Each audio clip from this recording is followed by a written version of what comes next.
Hi, welcome back guys. This is your friend. Back with amazing fanfiction. This is the series of What If Vigilante Deku Becomes Demon. Now before starting, give this video a like and subscribe to the channel if you want more videos like this. Now let's get into the fanfic. 3 years ago when Midoriya was 12, I was walking alone on the streets. Maybe Bakugo was right? I'm just a worthless Deku. I can never be a hero. Especially with a quirk like mine. Well, with 2 quirks like mine. An audible sigh left my lips as I remembered what Kachin said to me. Go take a swan dive off the roof and pray you get a better quirk in your next life. I made it to the sketchiest part of my walk. A tunnel filled with graffiti from head to toe. Many horrible things have happened here. At least that's the vibe this place gave off. Oh, look what we have here. You'll be a perfect body to possess. I looked around frantically for the grainy voice.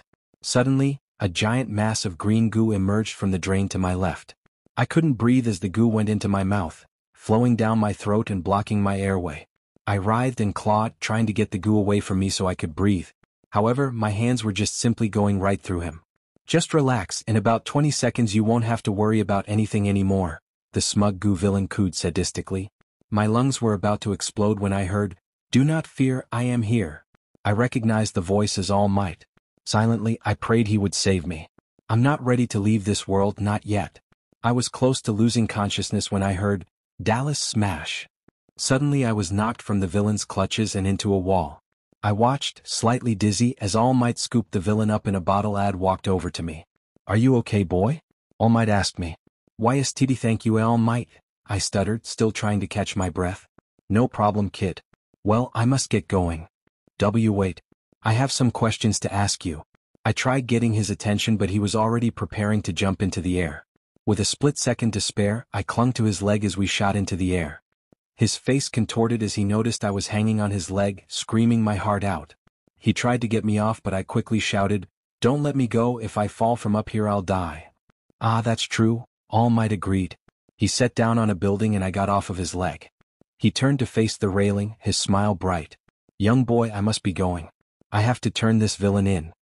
He was about to leave when I sputtered out, "Wait." He hesitated slightly. Now's my chance. Can a quirkless kid become me a hero? I'm sorry, repeat slowly please. I took a breath to steady my racing heart. No, I wasn't quirkless, but with my quirks, it's better if I never used them. I would be cast out from society for something I couldn't control. See, can a quirkless kid become a hero? I asked slowly. His smile faltered. You cannot become a hero if you're quirkless. I'm sorry kid, you're better off staying out of the way and becoming a police officer or something. You might get in the way. I started crying internally. He stared into the distance and without warning he jumped into the sky, leaving me defenseless, broken, crying. You stupid Deku, go take a swan dive off the roof and pray you get a better quirk in your next life. Like I would give you the satisfaction, Bakugo? Kachin. I stared silently at the floor. Thoughts from multiple people started floating around in my mind. Useless, worthless, Deku, stupid. Take a swan dive off the roof. You'll never be a hero. You'll just get in the way. You're better off being some menial person like a police officer. Out of all the voices in my head, my mom's was the loudest. You stupid beach. You drove your father away. I hate you. You'll never be a hero. You might as well join your father in hell. On that day, my heart shattered. Torn down by my childhood friend, my mother, and the #1 pro hero. A broken heart can never be pieced back together, so I left that building. Along with all of my emotions. Cast away like a thief into a prison. Forgotten, useless, unimportant. So I did the only logical thing I could think of. I built an impenetrable wall in my mind. Never again was I going to be hurt by those who never cared. If I can't save lives as a hero, then I'll have to find another way. Sometimes you have to walk the thin gray line. And so, from that day forward I made 2 promises. 1. Never again was I going to let someone else into my heart. And 2. If I can't be a hero, I'll save lives another way as a vigilante. And this was how the black rabbit was made. I crouched down and started surveying the area. From my view on the rooftop, I couldn't see anything out of the ordinary. Somewhere to my right, a terrified scream settled in the distance. I quickly hopped up and bounded across the rooftops towards the sound. I stopped short when I saw a figure on the roof heading the same direction. Quickly, I ducked behind the ledge of the roof and studied the scene before me. It looks like another man that's looking for a fun time. The burly and probably drunk man had cornered a woman and was stalking towards her with a creepy grin on his face. I completely ignored the figure who was now on the rooftop in front of me and I jumped into the fray. I landed silently in front of the woman. The man, taken aback by my sudden appearance, took a cautious step forward. In the blink of an eye, I was behind the man. I sent a powerful kick to the back of his knee and he crumpled like paper. I took this opportunity to grab his head and slam it against the wall, effectively knocking him out but not quite ending him. I pulled a zip tie from my utility belt and tied his hands up. The unknown figure had jumped down and checked to make sure the civilian wasn't harmed. He turned around and I immediately recognized him as one of my favorite heroes. Eraserhead. "Hello, Black Rabbit," Eraserhead deadpanned. "You know I have to try to take you in, right?" I smirked, unbeknownst to him due to my mask. "You'll have to catch me first." With that, I scaled the rooftop in an instant, leaving a frustrated Eraserhead in the dust. Eraserhead's POV. "Damn it," I growled. "He got away again. How am I supposed to catch this vigilante? What makes it even worse is that it looks like a kid. What must have happened in this kid's life to make him a vigilante?" Of course, like with any vigilante, the police are on every hero's back to catch him. Even though I don't think he's breaking the law. I've never seen him use a quirk. I sighed as I called the police. They would need an incident report since I saw the Black Rabbit. Plus I have to turn this rapist in. "Hello, Muzutafu Police. How may I help you?" a female voice responded. "It's Eraserhead. I have a criminal and I just saw a vigilante." "Okay, we'll get someone over there to take the criminal and get your report," she responded promptly. I hung up after that. They'd received my location through my phone, so no need for more social interaction. As I waited, my mind drifted back to that vigilante. It was weird. The only pro-heroes who have ever seen him are me, Present Mike, Midnight, and Endeavor. It seems like he only shows himself to who he wants to, I guess? But that doesn't make sense. His one encounter with Endeavor was hostile, so I doubt it was on purpose. Endeavor probably saw him tied up with a villain and took the chance to chase him.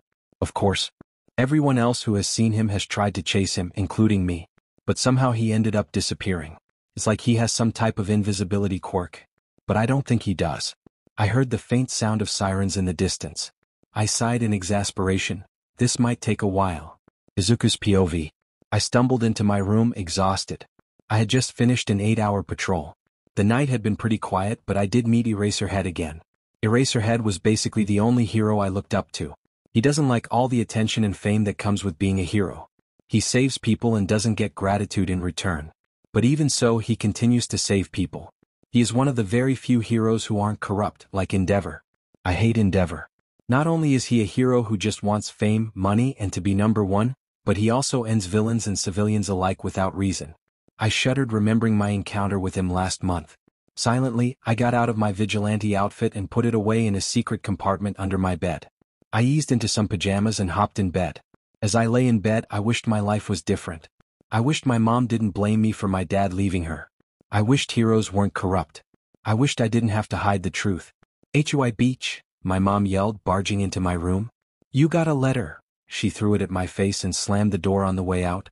I flinched at the loud noise and hesitantly grabbed the letter. "From you, Dada." Oh shit. I totally forgot I tried to get into UA.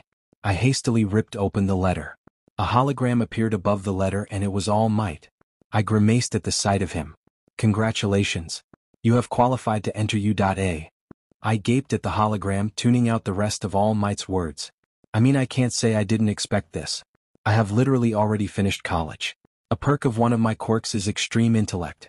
And getting into U.A. is more of an excuse to escape my mother. She's not abusive, but I can't stand to hear her mangled sobs as she falls asleep. Because of me. I let out the breath I didn't know I was holding. Well, I can't try out for the hero course. 1, I'm going to put down that I'm quirkless, which technically isn't true. And 2, I can't risk people seeing my fighting style and connect the dots. Would they even let a quirkless student into their oh-so-prestigious school? The hologram had finished while I was thinking. I managed to catch that the exams were next Sunday. I guess that leaves one option, the general education course. Because hell if I'm going to try out for the support course. I lay back down in my bed quietly. What if he's there? That could pose some issues. Especially because he knows about my quirks. This is going to be a losing week. After a restless week of criminal activity, it was finally Sunday. The day of the entrance exams. I have to admit, the sheer size of U.A. is impressive. As I walked through the massive gates, I noticed many people staring. I, however, chose to keep a rather apathetic expression. I mean, it's not like I haven't seen it before. In fact, many of the exam students here have seen it before. So why act impressed? I quietly walked into the auditorium where all the students were gathering. Luckily, I made it in time to hear someone call out for the general education students. If you are taking the written exam for general education, please exit the auditorium and turn right. A loud voice exclaimed. Present, Mike. As I walked out of the auditorium, a few students snickered. I took a right as instructed and found a classroom with Snipe standing outside. He smiled at me. General education? I nodded in response. Right in here, pick any seat. The test will begin shortly. I managed a faint smile and nod, then I walked inside. The first thing that caught my attention was the purple-haired, sleep-deprived kid in the back row. Well, he looks like hell, I thought. I made my way to the back row and took the seat closest to the window. After I sat down, the kid looked at me. Once he noticed he was staring, he abruptly turned his attention to the front. I found this action interesting to say the least. All chatter died down as Snipe entered the room. Well, y'all, let's get this test started. I listened intently as he explained the ins and outs of the test. Once he was finished, he passed out the tests and stated that we could begin. He also made sure to emphasize the fact that we only had 3 hours to complete it, and that we could leave when we finished. Taking my time, I finished after an hour. Snipe was confused as to how I finished this fast, but I just shrugged. He probably thought I was rushing, which I really wasn't. Hey, you seriously just gonna let him leave? He doesn't deserve to get in, he didn't even take this test seriously, a kid in the back shouted. I gave him a cold glare and he quickly shut up. Snipe was about to say something, but I left the room. Maybe if I got home quick and changed into my vigilante outfit, I could watch the hero course exams. They probably haven't even started yet. Explaining the rules probably took a while. I quickly ran out of U.A and made it home in 10 minutes. A new record. I decided to scale my building and hop in my window instead of going through the front door. Mom didn't have to work today and I really don't want to deal with her. After quickly getting into my vigilante suit, I hopped out of the window and made my way back to UA. This time it only took me 8 minutes. In the distance, fighting could be heard. As I scaled the wall of U.A, being careful not to trigger any sensors, I climbed on top of the first city wall. Many future heroes were fighting giant robots. Just as I expected, Bakugo was here too. No doubt he would fail the written portion of the exam but get into the heroics course because of his fighting skills. Fighting was always his thing. But he's too cocky and self-absorbed. Qualities that definitely shouldn't be in a hero. As I was watching the cameras of the battlefield with the other U.A teachers, I noticed a small figure on the wall of the first city. No one else had noticed him yet, and no doubt it was the Black Rabbit. I excused myself from the room to go show Nizu. I walked into Nizu's office without knocking. Nizu, are you watching the cameras? Why, yes I am. Why might you ask? He questioned. I walked behind him and pointed to the splotch on the cameras. The Black Rabbit is watching the students, I deadpanned. Oh goody. I've been wanting to meet this vigilante. Can you take me up there? Nizu asked enthusiastically. Figuring I had no choice, I muttered a sure, and we exited the building. Nizu hopped on my back and I climbed the wall of the city with my capture gear. We made it to the top and sure enough, the Black Rabbit was sitting there watching the children fight. Izuku. As I sat on the edge of the wall, I noticed a presence coming from behind me. I waited for Eraserhead to get beside me before I turned. What did surprise me though was that Nizu was also here. Why hello. I am Nizu. Are you enjoying the show? Nizu asked curiously. I nodded and turned my attention back to the kids. Nizu started walking towards me and I got into a crouching position, ready to leave if necessary. Noticing my response, Nizu stopped. May I ask why you are watching the students fight in the exam? Nizu inquired. I hesitated slightly. These students are going to be the new heroes one day. However, only about 5 of them deserve it. Heroes are corrupt, most of them they are only in it for the money, fame, and their own gain. They don't care about saving people. One day these students will have to choose between their own desires and saving a life, and most will choose the former. There are very few heroes, I glanced at Eraserhead, that are only doing it to help people. Take underground heroes for example. They don't care about all the fame that comes with the job, they truly just want to save people. That is why I only choose to show myself to heroes like Eraserhead, Present Mike, and Midnight, I finished. Nizu nodded in understanding. Well, I am sorry you think most heroes are corrupt. While I do agree that some do not deserve to be heroes, I also believe that there might be more to some heroes than their own egos. We sat a moment in silence before Nizu spoke up again. How old are you? Old enough to know that this world is broken, I replied casually. I saw Eraserhead's expression change, he looked pained. Probably because I looked too young for my view of the world. Why did you become a vigilante? It was Eraserhead that had spoken this time. He stared into my lifeless eyes, waiting for an answer. When I didn't respond, he continued, "What happened to make your view on this world so harsh?" He wasn't mad, he was worried. The world casts out people like me. People that only try to make the world better. Sometimes I wonder what it would be like if my life had turned out different. Maybe I would be a hero. Maybe I would be down there with them, not ashamed of my quirks. Maybe I wouldn't live in constant pain. A type of pain that can never be healed. I stood up now. Maybe you would understand my situation if you had only had a glimpse of what I've been through. When you are shamed, pushed down, and forced to get back up every day. Well, one day long ago, something broke inside of me. Something that can never be fixed. My dull eyes had started to glow green as anger boiled inside of me. Eraserhead and Nizu were speechless. Sometimes, my voice cracked. Sometimes a hero just isn't enough. No one can save me from my past. My eyes dulled as I jumped off the wall. Landing with a roll, I took off towards nowhere in particular. Right now, nowhere was still somewhere. And somewhere was better than here. I ran for what felt like hours. By the time I reached an abandoned warehouse, my feet were ending me and the sun had started to set. I sighed irritably. I'm lost. After my encounter with Nizu and Eraserhead, the last thing I wanted to do was go home. Just to be reminded that I'm a failure by a heartbroken and agitated Izuku Midoriya. Deciding to find my way home tomorrow, I entered the warehouse. I could stay the night here and ask someone for directions the next day. After quickly checking the warehouse for any signs of life, I settled down on a rafter near the top of the building. This week has really drained me. Assuring myself that no one would come lurking around here, I pulled off my hood and mask. Finally, after a week of concealing them, I allowed my tail, wings, and horns to become visible. It took energy to keep them repressed, and every week or so I needed a few hours to regain that energy. Although, gradually, the amount of time I could keep them hidden has increased. Quirk analysis. First quirk, demon. Possessors of this quirk are far and few between. While technically this isn't a quirk. Many people push this phenomenon off as being the result of a quirk when in fact the possessor of this quirk is actually a real demon. Said demon has wings, a tail, and 2 horns, the color of these determined by the father or mother demon. Izuku's tail, wings, and horns are black. In the demon world, these black features resemble instability, hostility, and power. Demons also possess flames that match their features, along with certain abilities. Not gonna spoil Izuku's abilities. Second quirk, disintegration. If the possessor of this quirk touches something with 3 of her fingers, it will disintegrate. The user can control the rate at which the disintegration will occur, along with when it stops and where it will spread. Prolonged contact is not necessary for this quirk to work. All that is needed is contact with 3 of the possessor's fingers and they can control the disintegration, even with no further contact. Izuku wears black gloves at all times that cover all of his fingers except for his thumbs. He has small control over his quirk due to practice but still needs more practice to get a proper grasp over it. Back to the story. Finally, I started to succumb to my tiredness and drifted off to sleep. My results from U.A would come in tomorrow and I knew I would get in, unless they decided not to accept a quirkless person. I awoke to a loud clatter and a string of curses. Jolting upright at the sudden commotion, I forced my wings, horns, and tail to recede. Glancing warily below me, I noticed a familiar vigilante. The hero Ender, Stain.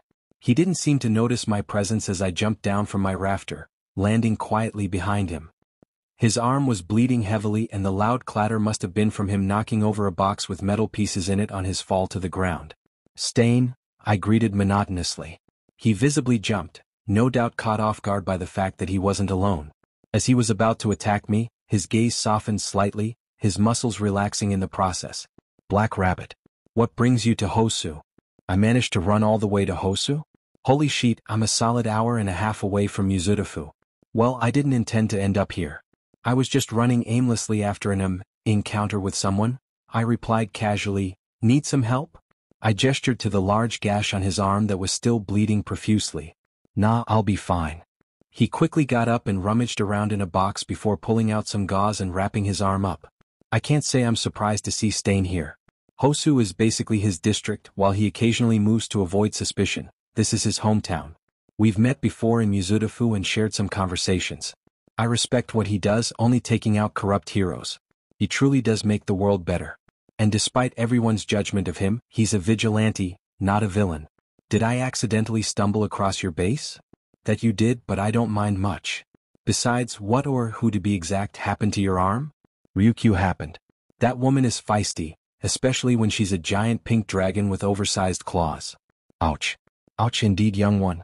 But it wasn't anything I couldn't handle. Anyway, it's been a while since I've seen you. How you holding up? He asked, curiosity present in his eyes. Well, I tried for the general education class in UA, pretty sure I'll get in, but I put myself off as quirkless. If anyone knew of my quirks, I'd be considered a villain, I replied nonchalantly. No doubt you'll get in, kid. Also, if you're tired, feel free to stop hiding your features, Stain added coolly. I muttered a thank you, and let my features show. I flexed my stiff wings and swished my tail tiredly. So, welcome to Casa de Stain. You can stay however long you want. I'll be over here if you need me. He pointed to the corner of the building.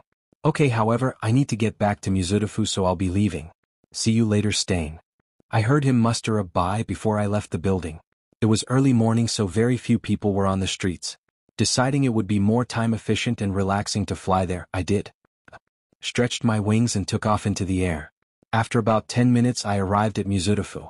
I sat down right outside of the city limits and hid my features once more. Carefully, I scaled a building and traveled across rooftops, eventually reaching my home. After crawling in through the window, I changed out of my vigilante outfit and took a shower.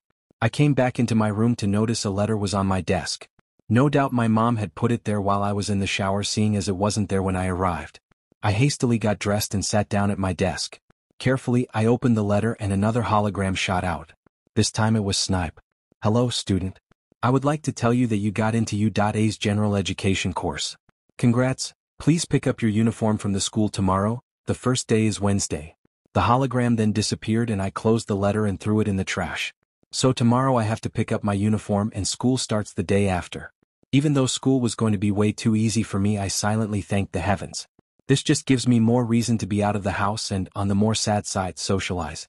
Maybe if I angrily glare at everyone, no one will want to talk to me. Yeah, I'll do that. I got up from my chair and lay on my bed. My stomach growled at me, but I ignored it. I'll hold off eating for later today. Mom has to go to work tonight, so I can avoid her. As I lay on my bed, I tried to figure out my plan for the rest of today and tomorrow. I could go on patrol tonight and tomorrow, but I'd really rather not. Meeting a hero right now was not what I needed. Especially if I run into Eraserhead. The events of yesterday replayed in my head. Eraser genuinely looked worried. It wasn't like him to show emotion, but he always acts differently around me. No doubt because I'm a kid and the underground heroes actually appreciated the vigilante's help. Unlike some heroes. Endeavor. I shivered despite the warm blankets draped over me. I should ask Stain next time I meet him to put Endeavor as a priority on his list. Mentally sorting through my options, I just decided to scroll through my phone until Mom left. Then I'd get some food and watch a movie or catch up on some anime. Tomorrow I'll have to pick up my uniform and Mom will be out all day, so I'll most likely just take a stroll through town. It would be nice to get out of the house as a regular citizen. Maybe grab some coffee tomorrow morning and some katsudon for dinner. Sounds like a plan. I got up and grabbed my phone off of my desk before plopping back down on my bed. Crawling under the covers and becoming enamored on my phone. I awoke to the constant beeping of my alarm clock. I groggily got up and went over to my desk to silence the morning demon. After I had hit the stop button, I walked to my closet to pick out an outfit. A few minutes later, I was dressed in baggy gray sweatpants and a black hoodie. My signature red shoes had been slipped over my white socks. I grabbed my phone off the bed and went to the living room. As I searched the remaining rooms in the house, I deduced that my mom had already gone off to work. Breathing a sigh of relief, I grabbed my house key off the kitchen counter and made my way out the door. After making sure I locked the door, I exited my apartment building and took a right towards the quaint coffee shop a few blocks over. While walking, I pulled my hood over my head, effectively hiding most of my fluffy green hair from the morning drizzle. I kept an emotionless face as I watched many people walk past with umbrellas. Some were on their phones and some were huddled in groups chatting away as they went about their daily business. I hadn't noticed I had reached the coffee shop until I heard the familiar ring of the door opening and closing. Slowly I walked up to the door and opened it. Making my way inside, I looked around the familiar space. On the wall the door was on were multiple booths and tables for customers. On the back wall opposite the door was the counter where you ordered and were given a table number. The shop itself was decorated with various flowers and floral designs. Many cats also roamed around in the small area. I walked up to the counter to be greeted by my usual server, Oka. Hey Zuku, nice to see you again. It's been a while. Anyway, what can I get you? She greeted happily. I smiled gently at the nice female. Actually, I'm not sure. Give me a minute, please. Of course. Seeing as nobody was behind me, I stood in line to study the menu. As I finally decided on a drink, the bell on the door went off.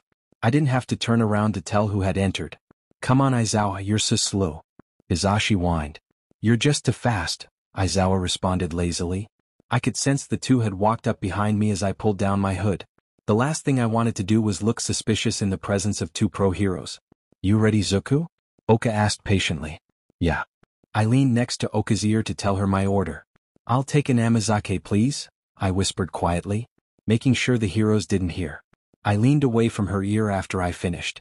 Her face held a disappointed look. "Seriously, Zuku? That's the third one this week. And the last one got it?" she half-asked, half-stated sternly. I nodded solemnly.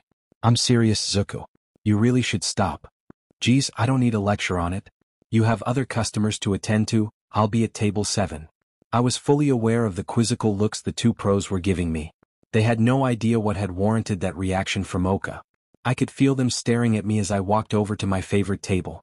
It was right next to the window and it was the hangout spot of my favorite cat, Shuyu. Context: amazake is a low-alcohol drink and Izuku clearly isn't old enough to drink. Oka doesn't want Izuku to become an alcoholic, but she will occasionally give Izuku the drink. She knows a little about Izuku's home life and how hard it is for him. Obviously Izuku whispers the order to Oka because the pros technically could arrest Izuku for drinking and nobody needs to know he drinks. Well, sort of drinks. I quickly slid into the booth seat and was greeted by Shuyu, who hopped onto the table and cuddled against my arm.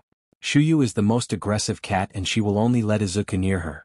No one knows why she favors Izuku, but it works out because Izuku loves Shuyu too. I pet the now purring cat as I heard footsteps approaching from my right. A few words were exchanged between Aizawa and Hizashi as they slid into the seat behind me. Hizashi quickly started a conversation and I could feel someone staring at me, no doubt Aizawa. A few minutes later Shuyu saw Oka approaching and quickly ran off to avoid contact.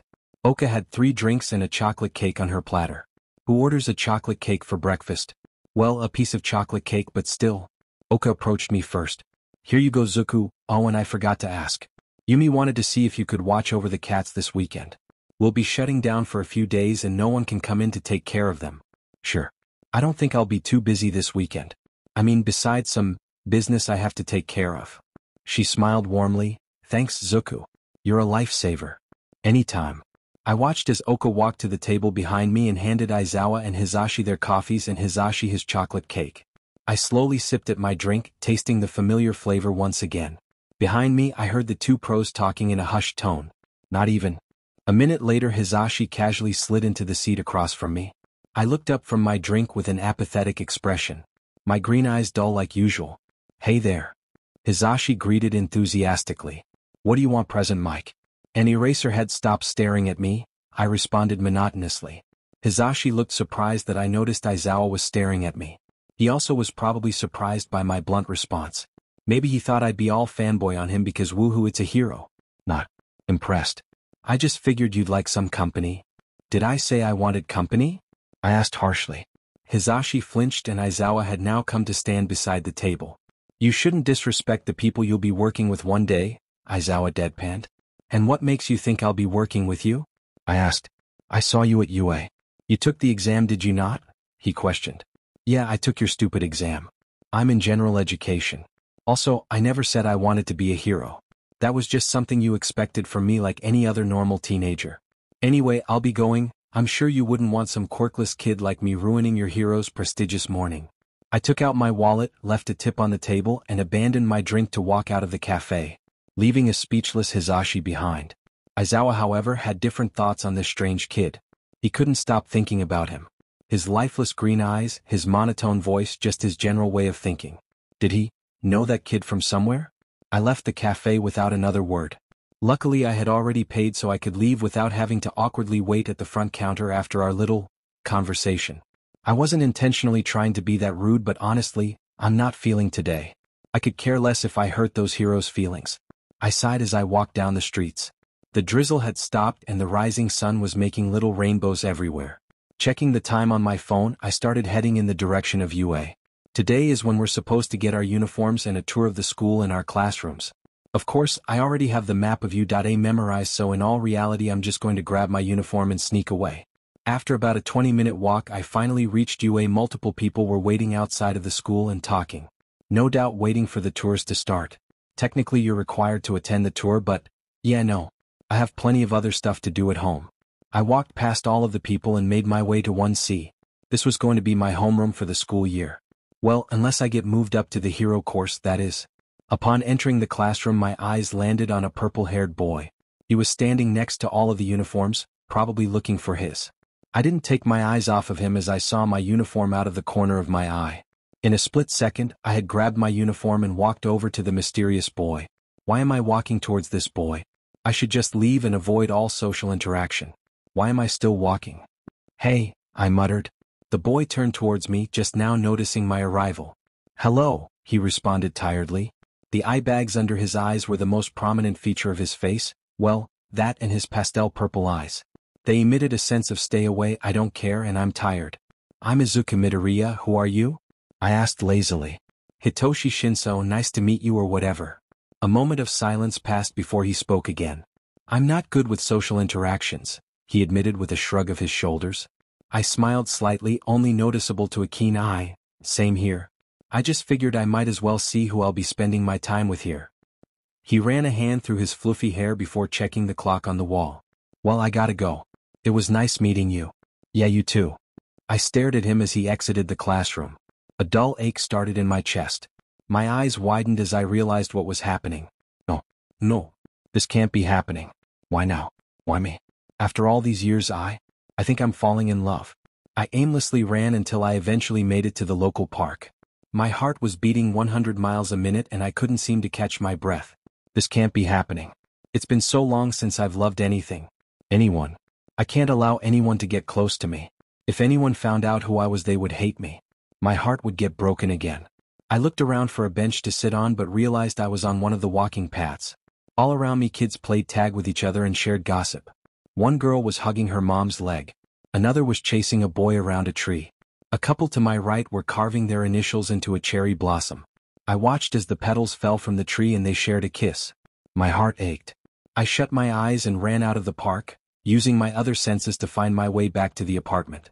Once I arrived, I quickly ran up the stairs and bounded into my apartment, not bothering to lock the door. I kneeled over to catch my breath.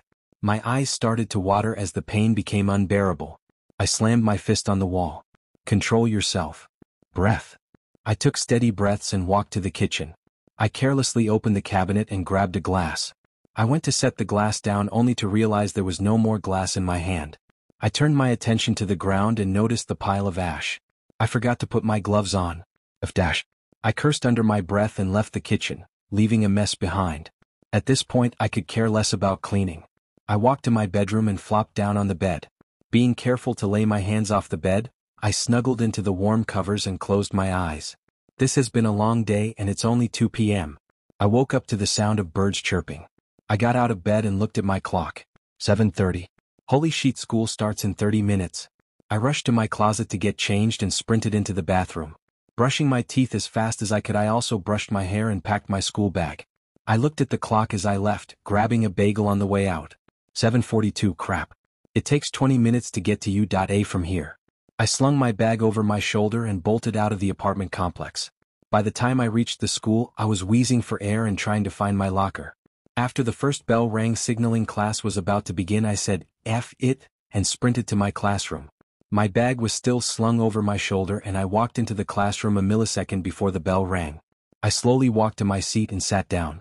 It was the window seat in the back row. An empty seat sat beside me and I looked over just as the same purple-haired boy from yesterday sat down. He came in late and Snipe slightly berated him. He looked even more tired than he did yesterday, which, for him, didn't even seem possible. I turned my attention back to the front as Snipe introduced himself. He mainly talked about what we were going to be learning this year, but he did mention the sports festival. To me, the sports festival was just another one of those pointless events. Well, for me it really was. It's not like I can use my quirk at the festival and nobody can find out I'm a demon. I started spacing out, thinking about various things. I decided that I was going to go on patrol tonight. It should be fine considering it's not like we're going to get homework on the first day, and if we do, well, that would be effed up. Even though it'll probably only take me about 5 minutes to complete whatever they give me. Maybe I'll get this year's work from Nizu during lunch so I can go ahead and complete it.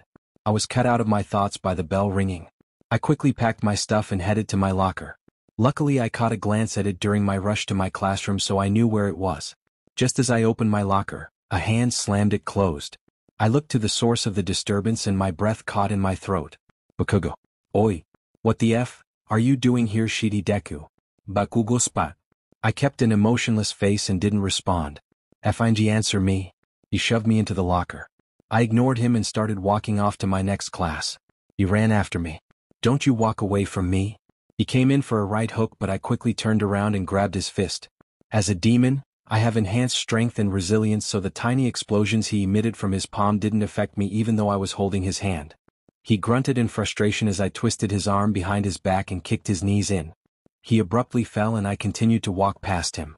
I could hear him shouting some very colorful words as he got up. I finally made it to my class and walked inside. I took the same seat and put my bag under my chair. I still haven't been able to get into my locker. Shinso sat in the seat next to me and lazily gazed at me. Hey. I offered. Hey, he started. You know which class this is? I wasn't really paying attention, he admitted. I think it's Dash. Hey little listeners. Present Mike shouted. Everyone flinched and covered their ears, me and Shinso did the same. Present Mix, I muttered. Shinso and I didn't talk for the rest of the class and frankly, Present Mike was too loud to be able to think straight. Instead of drifting off into my thoughts I actually tried to pay attention to the lesson but Present Mix volume was giving me a headache. By the end of class, I knew there was no way I was going to be able to focus the rest of the day. Luckily for me though, the next period was lunch. I gathered all of my items and exited the classroom. Once I got to my locker I checked to make sure the coast was clear and luckily it was. After going to my locker for the first time today I made my way to the cafeteria. I opened the large double doors to be met with the rowdy room. I scanned the area and found the lunch line. I walked over to the line to get food. It took about 5 minutes but I finally got my food. I didn't really want to sit with anyone so instead I took my food up to the roof. Even though there were a lot of first years I don't think anyone else would think to go to the roof. I pushed open the roof door to be met with a cool breeze. It ran through my fluffy green hair and sent a shiver down my spine. I walked to the edge of the roof and was surprised to find none other than Shinso. He turned upon hearing my arrival. Sorry, didn't expect anyone else to come up here, I apologized. Mind if I join you though? He gave a slight nod so I sat down next to him. We both sat silently and ate our food. Once we both finished we just sat and admired the view. Until Shinso spoke up. I saw that kid Bakugo I think slam your locker. I also saw what you did to him. That was pretty badass. Bakugo is an ass. I leaned back on my elbows. He can be rude sometimes. A little prideful too. He scoffed. A little? I let out a small chuckle. We were friends for many years. Since childhood really it's kinda sad his quirk got the best of him. I reminisced. Were? He questioned. I sighed. You could say we had a falling out. Long story short he practically declared me as his enemy. He always has to beat me. He never wanted me to get into UA. But we haven't actually seen each other in a year. Shinso listened intently. He didn't have to say anything, I knew he understood what I was talking about. Soon enough the bell rang and we both slowly made our way back inside. Shinso was walking particularly close to me, not enough so we were touching but pretty close and I could feel the heat rise to my face. Although our lockers were in different sections of the school so we had to split soon. I made my way to my locker and him to his. I grabbed all of my stuff and tried to remember what my next class was. Then it hit me, Midnight's class. I shivered. She has an interesting personality. I don't even know why they put an R-rated hero as a first-year teacher but what can you do? I made my way to modern hero art history, a very befitting topic for Midnight to teach. Once I arrived I took my seat and I acknowledged Shinso in the seat beside me once again. Midnight entered fashionably and the lesson began. The rest of the day pretty much went the same. Go to a class, sit in my usual seat, Shinso sits next to me, class ends. By the end of the day I was exhausted from social interaction. I exited the school with my bag slung over my back. I walked under the excessively huge gates of U.A and started home. Mom will probably be home so I'll just go through the fire escape and get on my outfit so I can get some work done. I have intel on an infamous gang and its whereabouts. I'll probably also text some pro heroes to help me out with it. They're supposed to be at a certain warehouse tonight and that's when we'll do the bust. I'm excited for once. It's been a while since I've gotten to do a gang bust and I'll get to most likely work with Eraserhead. Tonight is going to be interesting. I slipped my work phone into my boot and silently hopped onto the building in front of me. I already texted Eraserhead and he said he'd get more pro heroes to help. Me and Eraserhead are surprisingly cool. He's technically supposed to take down any vigilantes he sees, but he never tries too hard. Not like he could catch me anyways. I crouched on top of the building and examined the warehouse before me. It's in a bad part of downtown Mizudafu and looks to have been abandoned for a while. With my heightened senses, I could hear slight noise coming from inside. It sounded like there were maybe 8 people. Perfect, that's exactly how many my informant said there'd be. I hope that means the 8 people of the gang whose names I got are right also. I turned my attention to the approaching figures coming from my right. The distant figures continued to leap from building to building until they reached my location. I gave the heroes a nod of acknowledgement. To my right was Eraserhead, Midnight, Cementos and Ectoplasm. I've seen Ectoplasm and Cementos before but have never actually revealed myself to them. Eraserhead scooted closer to me. There are 8 inside. My informant said they are the notorious gang Jayakasatsu massacre. Everyone takes 2? I suggested. Sounds alright, but how can you hear them from right here? I shot him a giddy look that said, I'll tell you if you catch me. He grunted and a barely noticeable smile formed on his lips. Midnight and Ectoplasm, you take Akane and Fuji. Cementos, Bunta and Daishiro. Eraserhead, Haruko and Michiko. And I've got Ryoto and Taijo. They all nodded in agreement. I quickly hopped over the edge of the building along with everyone else. Cementos and Ectoplasm covered the ground while Midnight, Eraser, and I jumped onto the slanted roof of the warehouse and entered through a hole in the ceiling. We all took different positions on the rafters and studied the scene before us. The warehouse was full of empty crates. The lids on all of them were torn off and piled in a corner. I found this odd but played it off as the gang just trying to get free stuff. 3 of the members were fighting over something I couldn't see. It looked like the remaining members were huddled in a group surrounding someone or something, but it was hard to make out details. I desperately tried to get a better angle on the situation and finally realized they were huddled around a bruised and bloodied female. I held my breath as I observed the sight. The people looked to be kicking and punching her, one cursed at her angrily. The other heroes must not have noticed what they were doing, so I silently made my way back over to Eraser. They have a hostage, I muttered. F-, he cursed under his breath. He used what looked to be a small radio and said, tired to stoned, over. Come in stoned, over. I desperately tried not to laugh. Tired - stoned? Holy shit, I love code names. I'm here, over. A muffled voice crackled over the radio. It looks like we have a hostage situation, over. There was a moment of silence. What's the plan, over? I cut in. Do you trust me? What? Eraser asked, confused. Do you trust me? I repeated. No. I don't even know you, he replied honestly. Good, because you can't get mad at me. Wait for my signal, I stated sternly. With those words, I ran over the rafters to the opposite end of the warehouse. I glanced at Eraser, who was back on the radio and glaring daggers at me. A small smile formed on my lips under my mask. I was now on the opposite side of the warehouse and I did the stupidest thing I could think of. I stepped off the rafter and plummeted to the ground.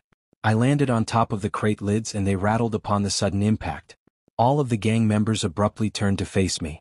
One of them even knew who I was. Hey, what the F are you doing here, Black Rabbit? Daishiro yelled. They all started walking towards me, completely forgetting about their hostage. Oh, sorry. Wrong warehouse. Hey, do you know where 771 FU is? I asked sweetly. No, now get out. Michiko ordered. I'm pretty sure we found out who the dumb one was. Oh, never mind, I meant 771, shove it up your ass, my bad. I shot them the finger and this beyond pissed them off. They started charging me and I whistled as loud as possible. The pro heroes took this as their cue to barge in, and barge in they did. The door was broken open by Cementos and Ectoplasm, who immediately rushed to the hostage's aid. Midnight and Eraserhead jumped from the rafters and ran towards my location, Cementos joining them on the way. My plan worked perfectly. Distract the members so they were far away from the hostage. That left enough time for the pros to escort the hostage out of the area. The members caught on and half of them charged me. To my right, blades emitted from someone's arms, and to my left another grew in size.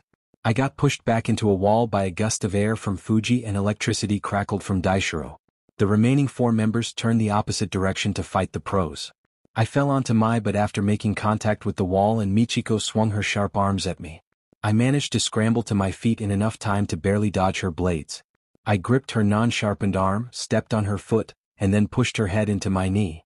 She slid to the ground, unconscious. I was too caught up with Michiko to realize Bunta had reached me. He used his ginormous hand to punch me through the warehouse. Wind from Fuji flew me upward into the skies. I was a solid 400 feet above the ground and falling fast.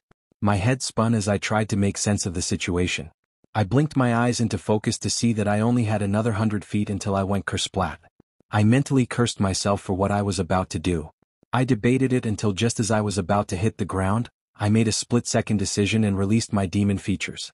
My wings extended automatically and I glided for a moment before shooting upward back into the sky. I landed softly on top of the warehouse and hid my features once again. God, I hope no one saw that. I peeked through a hole in the roof and immediately rage surged through me.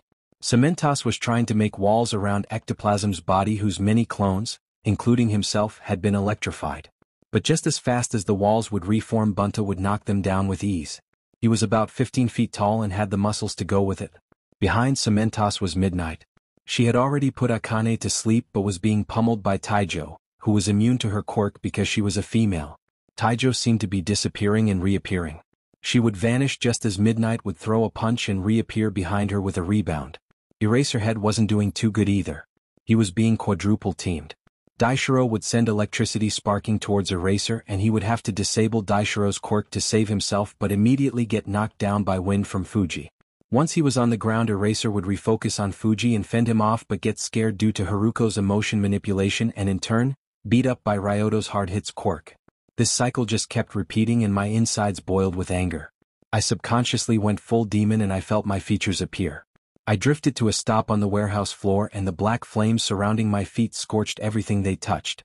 A floating symbol formed above my head and the room was cast in a red glow. Everyone turned their attention to me, heroes and villains. Image of what appeared above Aiza's head is at the start of the chapter. You'll find out what it means later. Energy surged through me and my eyes glowed pitch black. A crooked smile settled itself across my face. My hair turned from black and green to black with a red fade. My horns, wings and tail were all completely black and fear radiated off of me. The villains cowered in fear. I took a confident step toward the center of the room. I stomped my right foot and a pulse of black energy rattled the ground and all of the villains got knocked into the air, where they promptly fell. The energy avoided the pro-heroes under my orders and I slowly walked toward where Ectoplasm lay. With a flick of my hand, the wall Cementos made was destroyed and I crouched next to Ectoplasm. The pro-heroes were staring at me in disbelief as I hovered my hand over Ectoplasm. A blinding emerald green light emitted from my hand and Ectoplasm was fully healed. I stood and flew into the air to avoid a gust of wind shot at me from Fuji. Rolling to the right, I flew up and spun around so I was facing Fuji and Bunta. Bunta ran at me and I calmly hovered in place. Just as his fist connected with my head, another blinding black light enveloped me and I was behind Fuji. I flew into Fuji at intense speeds and he was sent sprawling through the air towards Bunta. Bunta, being slow with how big he was, turned around just in time to be smacked in the face by Fuji and they both were knocked back into the wall, now unconscious. Eraserhead was the first to regain his senses and he quickly took down Daishiro while he wasn't paying attention. The only people left were Ryuto, Haruko, and Taijo. The first to attack me was Taijo. She turned invisible but I could sense that it wasn't just invisibility. She was passing through the realm of souls. Two can play at that game. I closed my eyes and transferred myself from the realm of humans to the realm of souls. Once I opened my eyes, Taijo was in front of me looking confused as to how I was there. All around us lost souls moaned about their past lives. I put my hand out and made a plucking motion. Itura. Taijo's soul from her body for a millisecond. She immediately disappeared from my view and I returned to the realm of humans. She was now unconscious on the ground. A human can't live without a soul, so by taking away hers for a split second she was thrown into the human realm with such force it knocked her cold. That'll teach you for messing with the son of Satan and Raphael. I turned around expecting to be attacked again, but to my surprise the other gang members had already fled. I looked around to see the pro-heroes staring at me in what I assumed was a mixture of shock and horror. The effects of what I'd just done flooded into my mind all at once. They know no. Oh, this is bad. They hate me now, they're scared of me. I did this. I immediately shot through the roof of the warehouse and spiraled into the sky. I hovered for a moment before I sped to my house and glided to a stop on my roof. Letting my demon features disappear, I hugged my legs to my chest as I watched the glimmering moon. No one was ever supposed to know. This is very bad. The heroes are definitely going to try to catch me at whatever cost now. I have to be very careful. Nobody can find out that Izuku Midoriya and the Black Rabbit are the same person. The same demon. I sighed and pulled out a pendant my father gave me. Well, left for me. 12-year-old me was searching through my drawer, trying to find the materials to complete my school work. I shifted items around until my hand hit something and a hollow clunk sound could be heard. Confused, I hit the same spot again. The sound was repeated and I hastily slid open the hidden compartment.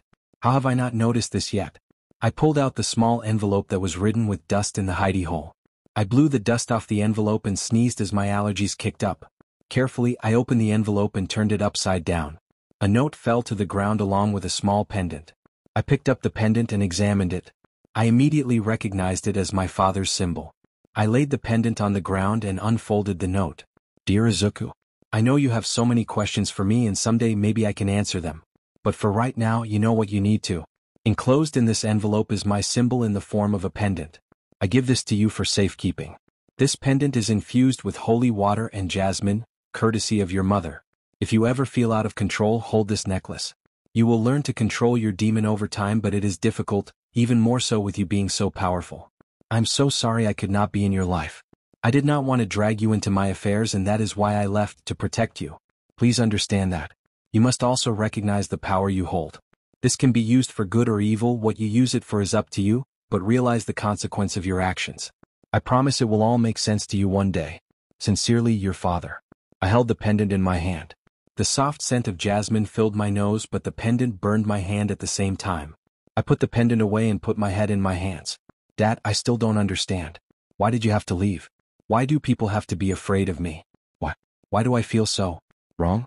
The next morning, I left early for school and made my way to Principal Nizu's office. Knock knock. Come in. I opened the door and walked inside the quaint office. Principal Nizu was sitting at his desk drinking tea. What is it that you need, young one?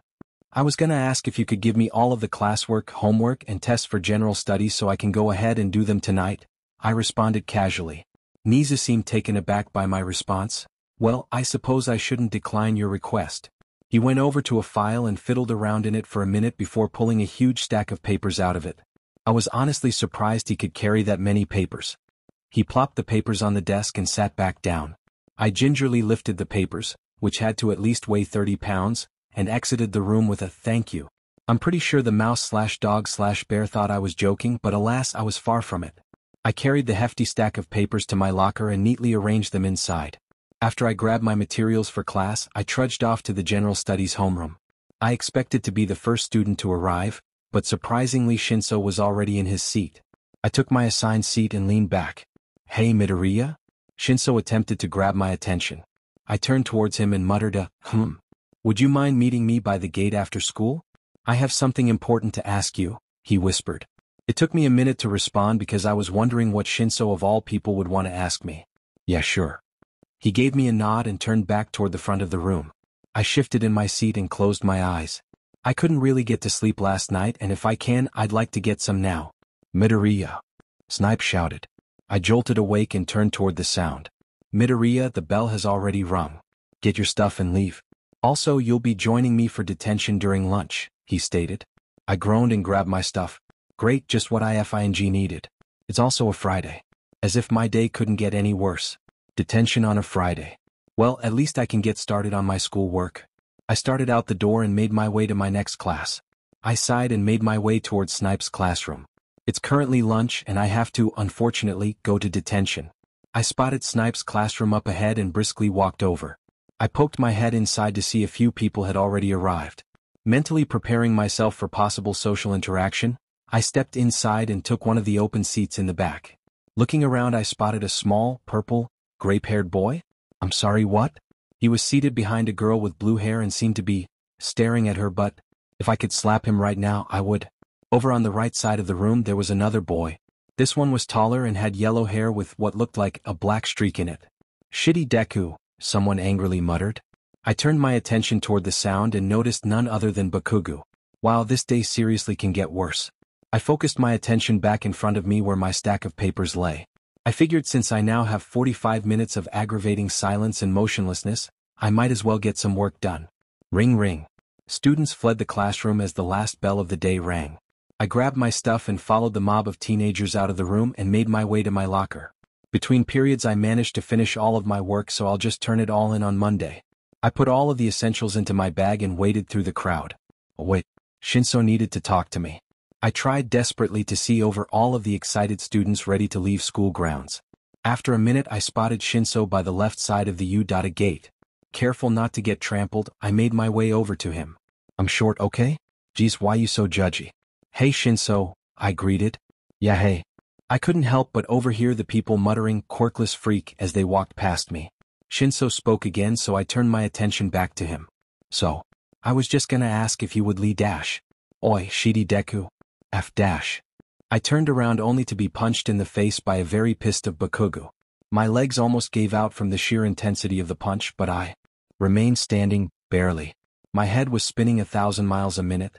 Why the F are these extras calling you quirkless? He spat. I held my jaw and tried to focus on Bakugo. And answer me. He used his quirk and punched me into the gate. I yelped in pain as my back snapped against the wall. My abdomen burned from Bakugo's quirk, and I couldn't process what was happening around me. Hey Baku Beach? Do you love me? I heard Shinso ask. What the foo dash? Bakugo was cut off mid-sentence. Apologize to Midoriya. Now, he ordered. I'm sorry Midoriya. I sincerely apologize for my actions. What the F is happening? My vision started to clear and I noticed Bakugo's eyes were glazed over. Then it hit me. It must be Shinso's quirk. I spat blood out of my mouth and shakily stood. What happened here? A gruff voice asked. Bakugo used his quirk on Midoriya. Complaining about other people calling Midoriya quirkless or something, Shinso informed. God damn it, Shinso. You could have kept your mouth shut about that last part. Aizawa came into view and I took a step back. He stared at me for a minute before speaking. You, go to Principal Nizu's office. Now. He then turned toward Shinso. Let him go, I'll take care of him. Bakugo's eyes returned to normal, but before he could say anything he was wrapped in Aizawa's scarf and dragged away. I turned toward Shinso. Thanks for helping me. He shrugged his shoulders. You should probably go see Principal Nizu. I nodded and sighed before slowly making my way in the opposite direction I wanted to go. It took a few minutes but I finally arrived at Nizu's door. Before I could even knock, Nizu's voice squeaked out a "Come in." I opened the door and trudged inside. Please take a seat. I followed his command and blankly stared at him. Bakugo shall be dealt with accordingly. It is unfortunate this had to happen to you. Cut to the chase. I deadpanned. Right, I was informed Bakugo was saying you do have a quirk? However, on your application form, you put down quirkless. Yes, I do have a quirk. Can I leave? Not so fast. Why did you lie? He questioned curiously. Because I do dash. I stopped myself. I glanced at the ceiling as a frustrated sigh left my lips. Because I've always been told my quirk is considered evil. I would rather be labeled quirkless and not use my quirk than use my quirk and get attacked for being evil. I sputtered angrily. A moment of silence passed between the two of us. Would it possibly have anything to do with you wearing those gloves? I groaned and pulled my right glove off. Without saying a word, I touched a pencil on Nizu's desk with my index, middle, and ring finger. The pencil promptly disintegrated and I pulled my glove back on. Can I leave? I sighed. You may. I got up from the chair and forcefully pushed the door open. This is going to be a long year. Get your hands off of me, a childish voice shrieked. My ears perked up at the noise, and I crept along the rooftops in the direction of the sound. Peering over the edge of the building, I saw what looked to be a young girl backed against the wall by a taller, green-haired female. Quietly, I hopped into a nearby alleyway to assess the situation. Oh sweet child, don't worry. You'll fit in perfectly, the woman cooed. A malicious grin spread across her face as they narrowed in on the child. I was about to interfere until a bright flame pierced me from behind. I immediately fell to the ground and screamed in pain. Finally. I've got you now, Beach, a deep voice roared. I didn't have to see his face to tell that this was Endeavor's doing. I lifted my head to see the woman running away with the small child in her clutches. Help. Child, I muttered. Every breath in pain me. Suddenly I was picked up and thrown back into the ground. My head hit the concrete and I could feel a warm liquid start to roll down the back of my head. What? Can't stand up and fight? Poor little rabbit. Fallen prey again. I'll make sure you never see the light of day again. With much effort, I managed to roll over and come face to face with Endeavor. He had a devilish smirk on his face, and I knew he was about to engulf me in flames. In a last-ditch effort, I revealed my demon form and surrounded myself with black flames. The red-hot flames that shot from Endeavor's hands clashed with mine and a searing pain shot through my body. My black flames acted as a protective shield, soaking up as much of Endeavor's as possible. However, some got through and burned my skin. Endeavor grunted and stopped his barrage of flames. I took this as my opportunity and with much effort, managed to take off into the sky. I weaved through towers of flames that barreled towards me as I tried to escape. After a moment the flames stopped, and Endeavor's yells couldn't be heard. I breathed a sigh of relief before yelping in pain. My right wing started moving slower and more painfully. I tried dropping lower to the ground, but my right wing suddenly gave out. I encased myself with my wings and shut my eyes. I started gaining speed as I plummeted to the ground. "Please," I whispered. A few seconds later I made impact with the ground and blacked out. What the? Oh my god. Everything is black. Hey, are you okay? I'm dead. Shit. I have to call Shota. I'm sorry, Dad. I let you down. Hello? Shota, you have to get over here right now. Mom, I'm sorry. I was a mistake that ruined your life. Shota, no. It's the kid. Shota, oh my god. Izuku. What? Who is this? Izuku, get up. I can't. You can. It was never supposed to happen like this. Izuku, just let me die. It's your father. I can't explain. But you have so much to do still. But I let you down. I'm nothing. I'm just a freak. You will get up. Right now. You are meant for so much more than this. This is not the end of the road. What is that supposed to mean? I need answers. I don't have time to explain. I love you, Izuku. Wait. His wing is blocking his face and I can't move it. Ugh. I groaned. Hey kid. Can you hear me? A concerned voice questioned. My vision slowly faded back in, along with all of the pain from my previous encounter. It took a lot of effort, but I slowly managed to fold my wings beside me. I looked up to see the concerned faces of Aizawa and Hisashi, both in their hero costumes. Kid, what happened? Hisashi asked. I lifted my head slightly and looked down to see multiple tears in my suit. And judging by the abnormal pain in my wings, I assumed they had scorch marks embedded into them. And, cough Endeavor, I answered meekly. I tried to sit up but was promptly held down by Aizawa and Hisashi. You definitely aren't going anywhere like that, Hisashi informed. I'm fine. Aizawa gave me a seriously look. Aren't you guys going to arrest me or something? Or maybe call me a freak and kick me? Why the hell would we do that? Hisashi asked dumbfoundedly. Oh, I don't know. You're only talking to a demon. I'm literally 0 part human, I reminded them. Maybe. But you're also still just a kid. And you act pretty humanly. Hell, this world now has quirks. Demons shouldn't really surprise anybody, Aizawa commented. I huffed. You'd be surprised. Well, what are we gonna do with you? Hisashi questioned. You could stop pinning me down so I can heal. That'd be a pretty decent start, I suggested. You can heal yourself? Aizawa asked curiously. There's a lot of things I can do that you don't know about, I shot back. Fair point. They both let go of my shoulders and I scooted into an upright position, with much difficulty I might add. I took a deep breath and concentrated on healing only my bigger wounds. My hands became engulfed in a green light and slowly my burns faded. When I finished, the green light disappeared, and I hissed in pain as the spots I healed started to burn. Are you okay? Hisashi questioned nervously. Yeah, I hissed through clenched teeth. I'm only half demon, half angel. Basically I can use holy magic angel side, but it burns because holy magic is lethal to demons. Wait, can that end you? Hisashi asked. Yes, no? Yes. It's probably fine. I flexed my wings and flinched because they're still sore. So, what now? Are you guys gonna try to unmask me or something? Maybe arrest me? What's happening? I eyed them suspiciously. I feel like if we try to unmask you, you could easily escape. So how about, if you answer some questions? I won't try to arrest you, Aizawa offered. 1, you're probably right. And 2, sure. I dragged out the S, while I was considering the offer. What's your name? That literally defeats the purpose of keeping my identity safe. I know. Wow. Just wow. I'll give you 3 questions that don't jeopardize my identity before I leave. How old are you? Aizawa inquired. 15, I answered smoothly. Have you seen either of us while you weren't patrolling? Hisashi asked. I stayed silent for a moment. Yes. So you live in Mizudafu?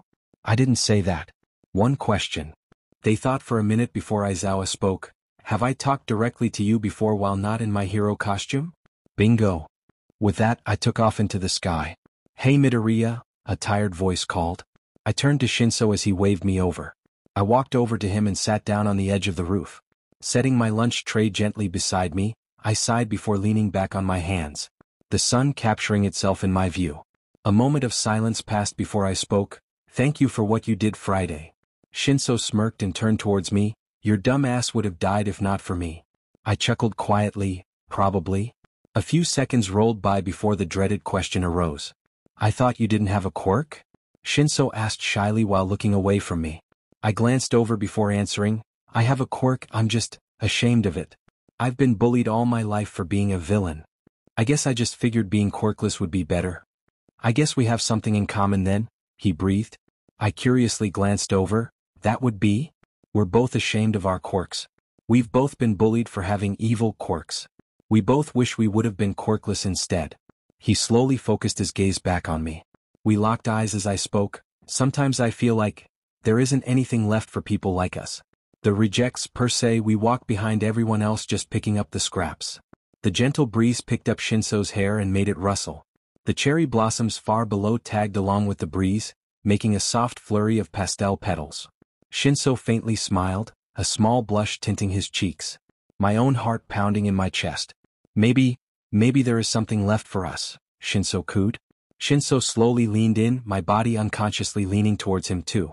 We both closed our eyes as Shinso's soft lips made contact with mine. The kiss was tender and filled with love. However, he soon pulled away. My eyes fluttered open. The only thing I could hear was the sound of my heart beating a mile a minute. I went to say something but found that I couldn't speak. I couldn't move. I felt numb. Shinso worriedly looked at me as my eyes glazed over. I could feel my body start to fall back as Shinso leaped out to catch me, but before I could hit the ground I froze. Everything froze. I regained my body control and quickly stood up, confusion evident on my frantic face. Everything in front of me slowly dissipated as it was taken over by a mixture of purple and black. I spun in all directions but soon everything was gone. "Izuku," a deep voice sounded from behind me. I flinched before turning towards the voice. In front of me stood a tall man with the same physical features of a demon as I have. His large wings fluttered beside him, a brilliant onyx with green cracks throughout. The horns atop his head were long and curly, with an interesting complexion of pitch black with a ruby tint towards the top. He flicked his stony tail behind him as he awaited my response. "D-Dad." I stuttered in disbelief. A small smile lit his lips as he listened to those words. No wind was present but his black and green hair swayed with ease. "How I've longed to see you. You're so grown up. Please come with me." He turned around and started off. I stood there dumbfounded before running to catch up with him. After a few seconds, a large house came into view. Nothing too fancy, just a plain log cabin with stone accents. Part of me marveled at the simple complexity of the dream world I was in. Theoretically, I should have been able to have seen that house. We walked for no more than 10 seconds. My dad opened the door and motioned me inside. I squeezed past him and waited for directions. "Vajvoya, Paz. Just because you're in the presence of one of the 4 princes of hell doesn't mean you have to be so tense. I'm your father, not some murderer," Father joked. I sighed, releasing the tension from my shoulders. Father snapped and 2 chairs appeared out of nowhere. "Please sit." I obliged and fell back in the velvet chair. "How are you? Is this real?" "I'm very real. I'm currently contacting you through the use of my powers. I would have spoken to you earlier but you were not ready yet, and I'm being closely monitored. I only have about 30 minutes before I have to leave, for my safety and yours." We sat in silence for a moment before a question started gnawing at my brain. Without any further thought I blurted it out. "Tell me everything." "I'm so, please." My father nodded in understanding. I expected as much. "I guess I'll start off with me then. I'm Satan, one of the 4 princes of hell. I come from an origin of power, hence the black features. For demons, black is the color of power, aggression, etc. It is hereditary, which is also why your features are mainly black. I fell in love with your mother Raphael, or as you know her, Inko. Her true name was Raphael. She was one of the higher angels of heaven, the angel of healing and helping. We had an affair, which was how you were made. Unfortunately, demons and angels cannot love each other, so your mother was cast out of heaven and became a fallen angel.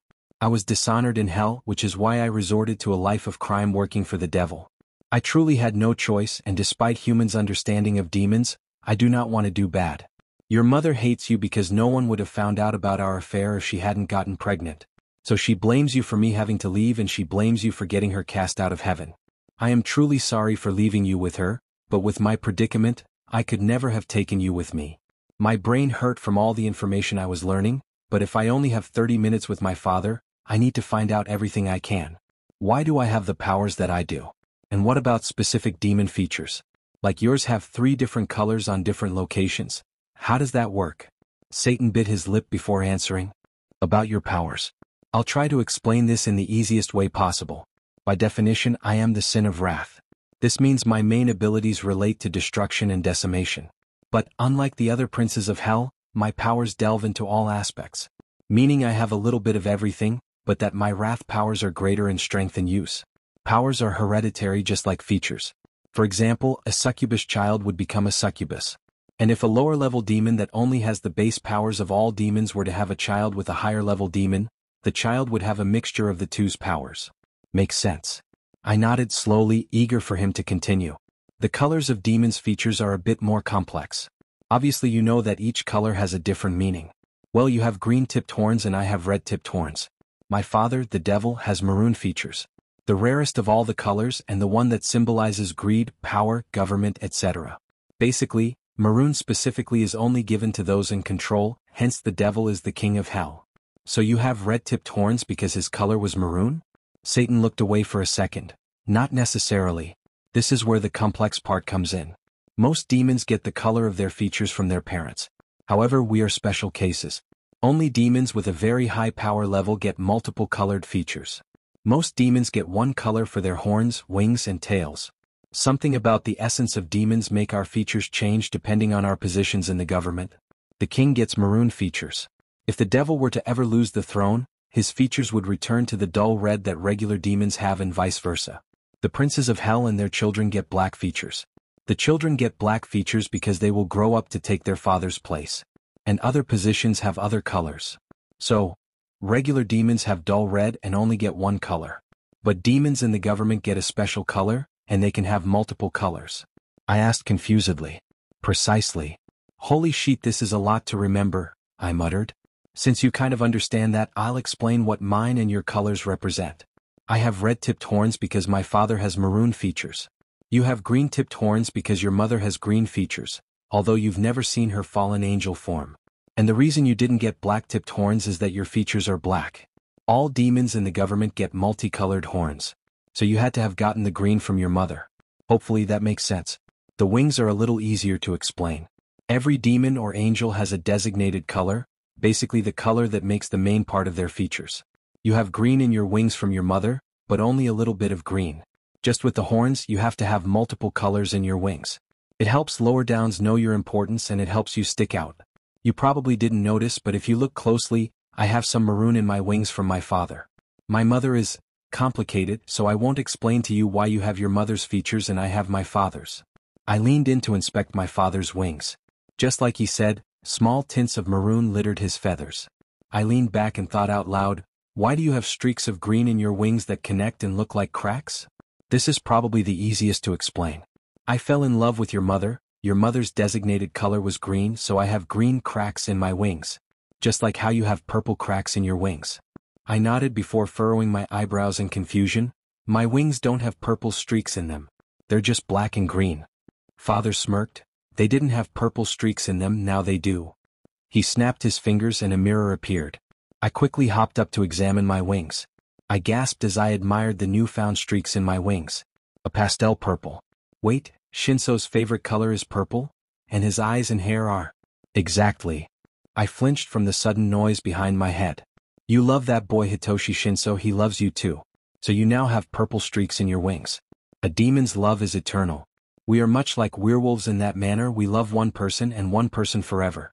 You two are soulmates. You are meant to be together. But Shinso isn't a demon. He doesn't have a designated color. Why do I still get those streaks? I questioned. No one really knows the answer to that. Most demons don't fall in love with humans. It only happens on rare occasions. But... Satan trailed off. But what? I asked frantically. Satan smirked. But, I'll let you figure that out on your own. There is a certain ritual that I can do. That most demons who fall in love with humans do, but you nor he are ready. In due time I shall speak to you again. My eyes grew wide, but I still have so many more questions. Father smiled sadly. I know. I hope I have cleared up some confusion, but I must go. We shall talk in the future, that I can assure you. For now, goodbye, Izuku. I love you. I closed my eyes in pain as my vision turned pure white. I muttered as my head hit the ground with great force. I then looked up to a horrible sight. Shinso followed as he proceeded to fall on top of me. Shinso and I blushed greatly at the position we were now in. Shinso was laying on top of me with his hands at either side of my head, his attempt to stop him from falling. I was slightly confused as to why he fell on top of me until I remembered that before I saw my dad I started to fall and Shinso tried to catch me. We both froze as the familiar sound of the metal door to the oven creaked open and footsteps made their way over. Too late now. A tired and definitely irritated voice commanded, Shinso and Midoriya, detention. You are both late for class and this behavior on school grounds is unacceptable. I cringed and Shinso and I both answered in unison, sorry Aizawa-sensei. The bell that signaled lunch rang and students quickly jumped up to rush out of the gigantic classroom doors. I glanced over at Shinso as a blush crept its way up my neck. Yesterday was fun. Well, yesterday was confusing. I still can't believe I met my dad, met my dad. It was a dream world, but he was technically still physically there with me. And now that I've learned a lot of my past, everything makes a lot more sense. For one, I know more about my culture. I've never been to hell, so it's nice to know at least a little about my family's home. Then again, I don't know how openly I'd be accepted back into hell's depths considering my father's status. And the fact that my mother is an angel? Now that I think about it, the situation does make sense. Even a few years ago when my father gave me my pendant, I always grazed over the fact that she had helped infuse it, but I never actually thought about how it was possible. Which is still weird because last week when I had that huge fight at the warehouse, I seemed to know that Inko was an angel. I've always known her true name was Raphael, but it only seemed to occur to me during a battle that half of the power I received was from her. Maybe it's just some demon Y thing. I definitely do. Izuku. What is it? I asked confusedly. You were mumbling again and we have to get to detention before Aizawa gives us another detention for being late, Shinso explained. I looked at a clock on the wall and relieved that it was already 2 minutes past the start of lunch. Oh sure. Shinso grabbed my hand and started dragging me out of the classroom and towards Aizawa's room. Hey, I complained. I am not getting another detention because you don't know how to move your legs, Shinso defended. At precisely 5 minutes late o'clock, we arrived in front of Class 1A's door. Is this where detention is held? I wondered out loud. Why would I bring you here if it wasn't? Shinso asked lazily. A huge blush spread across my face. I could think of a few reasons. I went to open the door before realizing Shinso was still holding my hand tightly. I cleared my throat and glanced at our hands. A sheepish grin replaced Shinso's features as he awkwardly let go of my hand. I couldn't help the growing blush on my face. Shinso opened the large door and stepped inside first. I glanced around the room expecting to find other students, but to my surprise, no one else was present. 6 minutes late to detention, Aizawa's tired voice chimed. Shinso took a respectful bow. My apologies Aizawa, we got stuck in the hallway and couldn't get past all of the students. So we're lying? I guess it's better than telling him we were late because I dozed out. Shinso, go sit down. Present Mike will be coming in to talk to you shortly.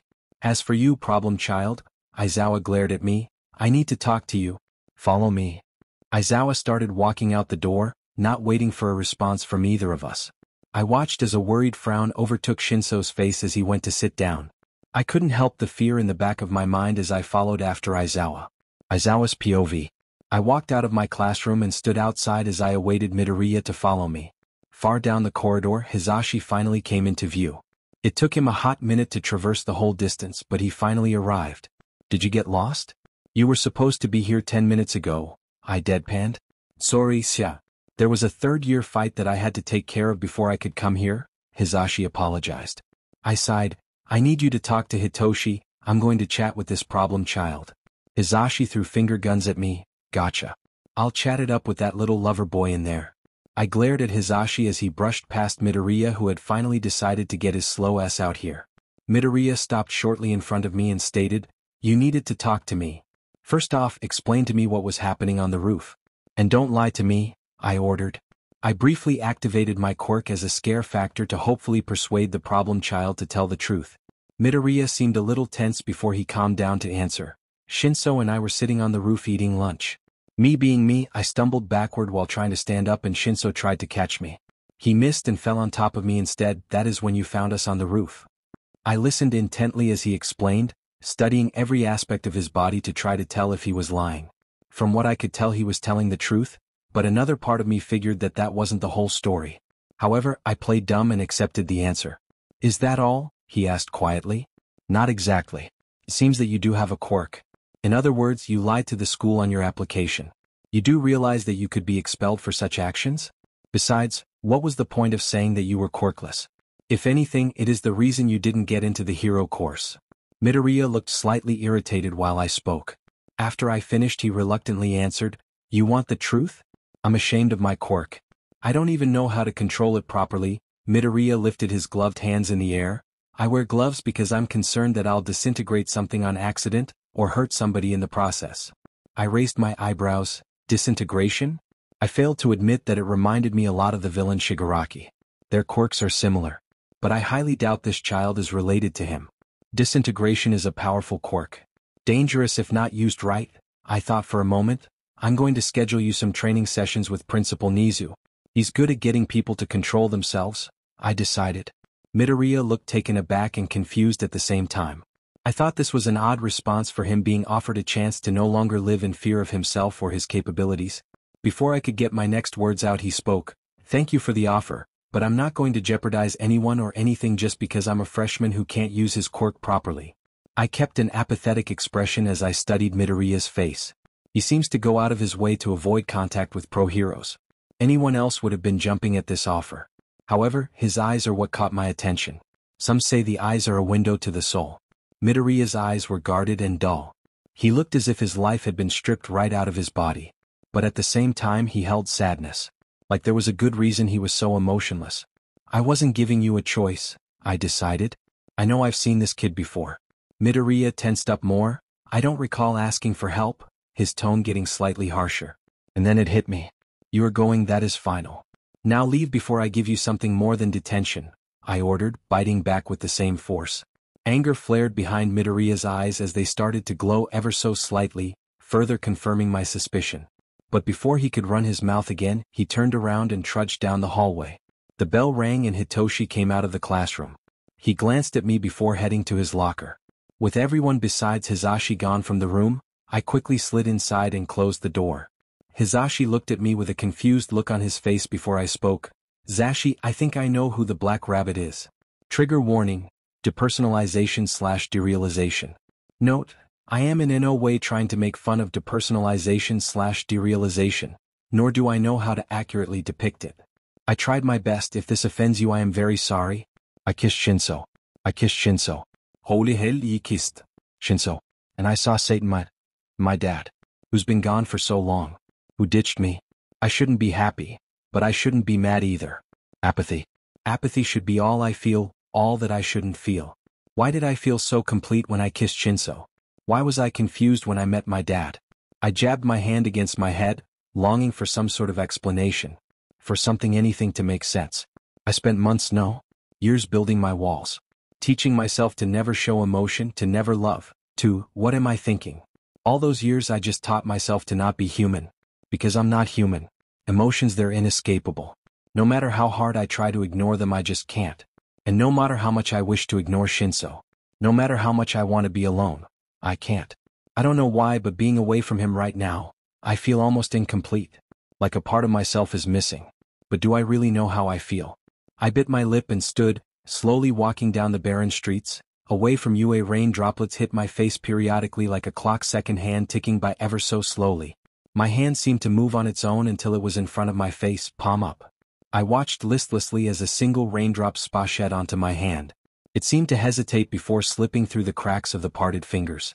The body, my body, turned left into an alleyway, driving it forward with ease. A broken voice rang out through the pittering of rain. "Why am I so broken? Who said that? No one else is around. It's just the body and me. Hello guys." Short Chapter 1. No. This is purposefully short. I felt like having this scene and then transitioning into another would take away the effect. Also, Ima update more regularly. I'm actually going to work on the next chapter right now. Yeah, that's right. It will hopefully, no promises, get posted within the next hour or so. If not, sorry. And another note, this story is almost over. Sad, right? We have roughly 5 to 8 more, I guess? All of them will be the usual word count of 1,000 plus. Thank you for sticking around when my lazy ass didn't want to update. If I'm honest, I kinda hate this story. Not because I don't like the idea I had, but because the way I just carelessly wrote the chapters doesn't satisfy my perfectionist brain. I could have given you guys so much better, and for that I am truly sorry. But thank you for the support anyway. A day later. BZZT BZZT. BZZT BZZT. I grabbed my phone off of my dresser to check the notification I received. A known number. Hey Izuku. Shinso. I wanted to see if maybe you'd like to hang out sometime soon. How did Shinso get my number? I shook off my question and responded as to not be rude. Sure. I'm free right now actually. I know a really good cafe down the street. I could send you the location and we could meet up. I hit send before I had time to doubt myself. Regret immediately surged through my veins. You sound so desperate, you dumbass. Why didn't you suggest a different day? Shinso love is typing. Oh no, you've F'd it. He hates you now. Good job, F-tard. Shinso love. Shly, I am free right now. Send me the location and we'll meet in 30? Oh my Satan, you didn't F it. You have shared a location with the group. Sounds good to me. See you there. Oh, you just had to add an exclamation point. Shinso love. Bye. I'll talk to you in a bit. I set my phone on my bed and smiled to myself. Yesterday I was lost. I was mad. I was scared. But I'm done being afraid. I'll have a good time with Shinso and I'll ask him out. Yeah, I'll ask him out. A new wave of excitement surged through me. I picked up my phone and tossed it into my pocket before grabbing a comfy jacket from my closet. You can never go wrong with leather. While preparing myself to open my door and close the short distance to the cafe, I triple-checked to make sure I didn't look like complete shit. Stepping into the warm, humid air, 2 thoughts came to mind. 1. I'll stop trying to be emotionless and finally accept who I am so I can be happy. And 2. Why the F did I pick a leather jacket? It is as hot as Shinso naked. Never mind, make that 3 thoughts. 3. Why the F am I imagining Shinso naked? Take a deep breath, relax, you'll be fine. In front of me stood the small cat cafe that has held so many of my memories. I pushed the door open and breathed in the refreshing scent of cinnamon rolls and freshly brewed coffee. As early in the morning as it was, the cafe was mostly empty, a surprising fact considering people usually grab coffee to start their day. A cute, young couple was cuddling in the corner, laughing together and looking at the other like they were the best creature on earth. My heart longed for that feeling. To finally have someone to call mine and to share all of my interest with, my life with. My stargazing was cut short when I heard a familiar voice ring out. Zuku. It's been forever, she exclaimed, dramatically dragging out the R. I feigned surprise when Oka ran out from behind the counter and hugged me tightly, her short form causing her arms to reach just below my chest. I allowed her this moment of affection before gently shoving her off. It wasn't unusual that Oka wouldn't see me for extended periods of time, her reaction generally being the same. She fake pouted for a second before genuine disappointment flashed across her features. You promised to look after the cats. I told Yumi you said yes and then you never came. She was mad, Zuko. And you know how Yumi gets when she's mad. You'll never be able to repay me for the amount of dishes she made me do for your no-show. I chewed the inside of my lip while mentally cursing myself for my selfishness. My agreement to babysit the cats completely slipped my mind. Tell Yumi I'm terribly sorry. Listen, a lot happened and, sorry, my voice got lower the farther along I got. Oka's face immediately softened before her features were replaced with a mischievous grin. It's fine really, but, you owe me, Zuko. My growing concern did not go unnoticed by the crazed being in front of me. Do I even want to know? I muttered, her blazing stare causing me to look away in fright. 3 days. 7 cats. Good luck. My eyes widened as I turned to look at a retreating Oka. Why, you can't just do that. I don't even have a job, I can't get money to feed 7 cats, I argued. Oka smirked. She mocked my reaction by shaking her finger. No, I'll provide the supplies. But you get to walk them, bathe them, play with them, feed them, and love them for 3 glorious days. Oh yeah, I forgot to mention. This is a non-negotiable deal that starts right about. She glanced at an imaginary watch. Right now. I stood there in disbelief, putting my hand to my head in an attempt to make sense of how the F I just got hustled by an 8-year-old look-alike. I didn't have too long to ponder, though, as seconds later the little bell connected to the shop door rang. I turned around to be met with piercing pastel eyes. They belonged to a tired-looking Shinso who seemed to have actually put some form of effort into his outfit this morning. He gave me a little nod of acknowledgement before walking past me to the counter. As he studied the menu, I couldn't help but just stand there, my heart beating 100 miles a minute. Seconds later, and his hollow voice cut through the silence with a witty remark. Are you just going to admire my ass, or would you like to say hi? An uncontrollable blush crept up my neck as I frantically scrambled to stand beside Shinso. Although I most definitely was not admiring his perfectly shaped buttocks, I couldn't not notice the black ripped jeans that seemed to perfectly accentuate his larger-than-average butt, not to mention his dark green sweatshirt that was suspiciously quoted, "Shake that ass. You look fresh out of a strip club. Why wasn't I invited?" I complained. He shot me a glance and scoffed before turning to Oka. "One black coffee, and whatever this moron wants." I stuck my tongue out at him. "Amazake, please?" Oka's small grunt seemed to echo throughout my soul. "I get it, I drink alcohol. What's so bad about meeting your soulmate and wanting to take the edge off a little bit? Loosen up, Oka, before I motherfucking choke ya. Go pick a table. You guys can just leave the money on the table when you leave. Oh, and Zuku? I expect you to take the cats with you." Okay scurried away before I could protest, while Shinso's face immediately lighted up at the sound of cats. Before he got too many ideas, I dragged him over to table 7 and pushed him into the seat. I decided on the seat across from him, because that's how booths work.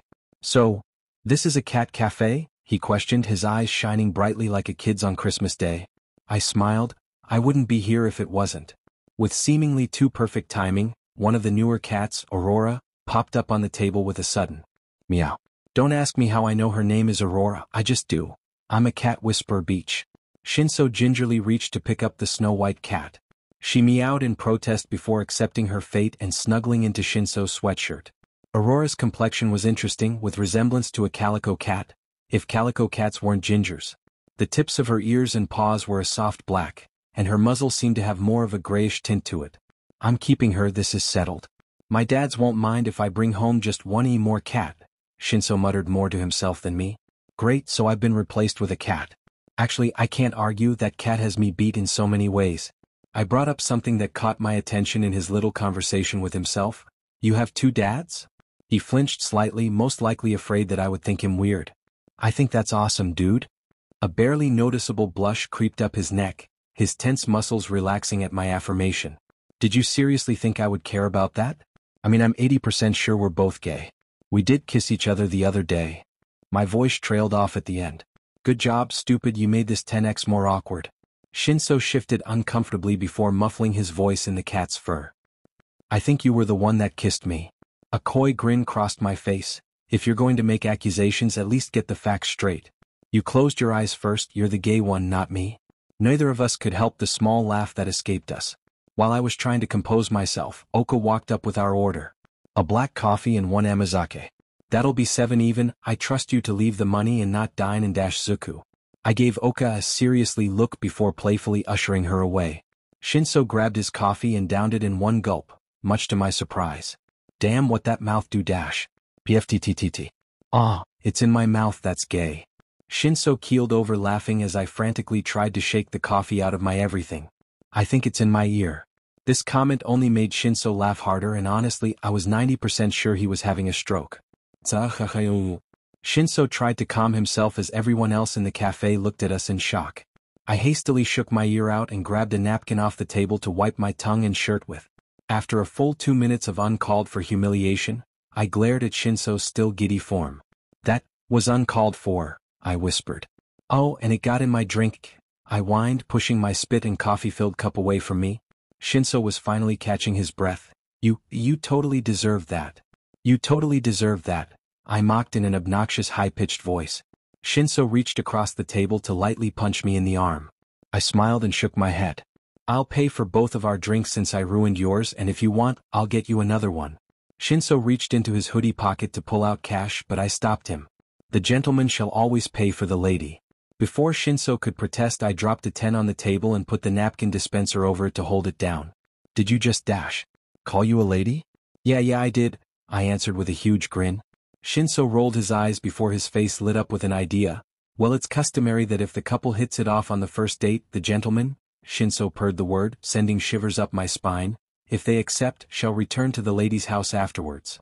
I bit my lip in contemplation. Shinso held out his hand, awaiting his answer. "My dads aren't home and we have leftover pizza?" "Well, that's all you had to say, I'm in." I grinned. I accepted his outstretched hand and he pulled me from my seat. He started to drag me out the door, but I placed my hand on his chest. On one condition, I countered. He raised his eyebrows. I have 7 cats I need to bring with us. Announcement: I have made a Discord server for people who like this book to chat about it and just to make friends in general. We have some awesome people on there already, so why not come join? The link is in my conversations tab on my profile. If it doesn't work, then DM me for a link. Welcome to Casa de Shinso. Why is everything purple? I like purple. Fair point. Shinso's room was a part of a larger building. One not quite mansion-like but also not small by any means. Purple banners and colorful posters of various pro-heroes littered the gray walls. The room was surprisingly clean except for a hoodie of Shinso's that was strewn across a small purple armchair in the corner of the room.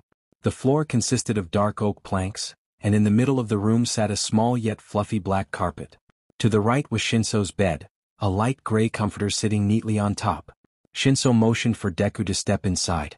Deku, not wanting to mess anything up, decided to awkwardly walk to the middle of the room and stand on the rug. Even that felt like a sin. To be in somebody else's home was trespassing to the growing boy because as a child he was never allowed to visit any of his friends' houses. Granted, Deku knew he needed friends for that to work anyway. So, I started shyly, "Whatcha wanna do?" Shinso locked eyes with me for a moment before an exuberant grin lit up his tired face. "I would like to do this." Without warning, he plopped himself on the ground and laid on his back. Right on cue, 7 cats of varying colors, shapes, and sizes plowed into the room and attacked the both of us. I say attacked, but what I really mean is they snuggled up next to Shinso and wrapped themselves around my legs, almost forcing me into a squatting position. I lowered my body to meet the cats we stole from the cafe as Shinso's hearty laugh echoed around the rather empty room. "Well, aren't you just a cutie?" I chuckled. Shinso responded, "I know, right, they're so adorable. Cats are my favorite."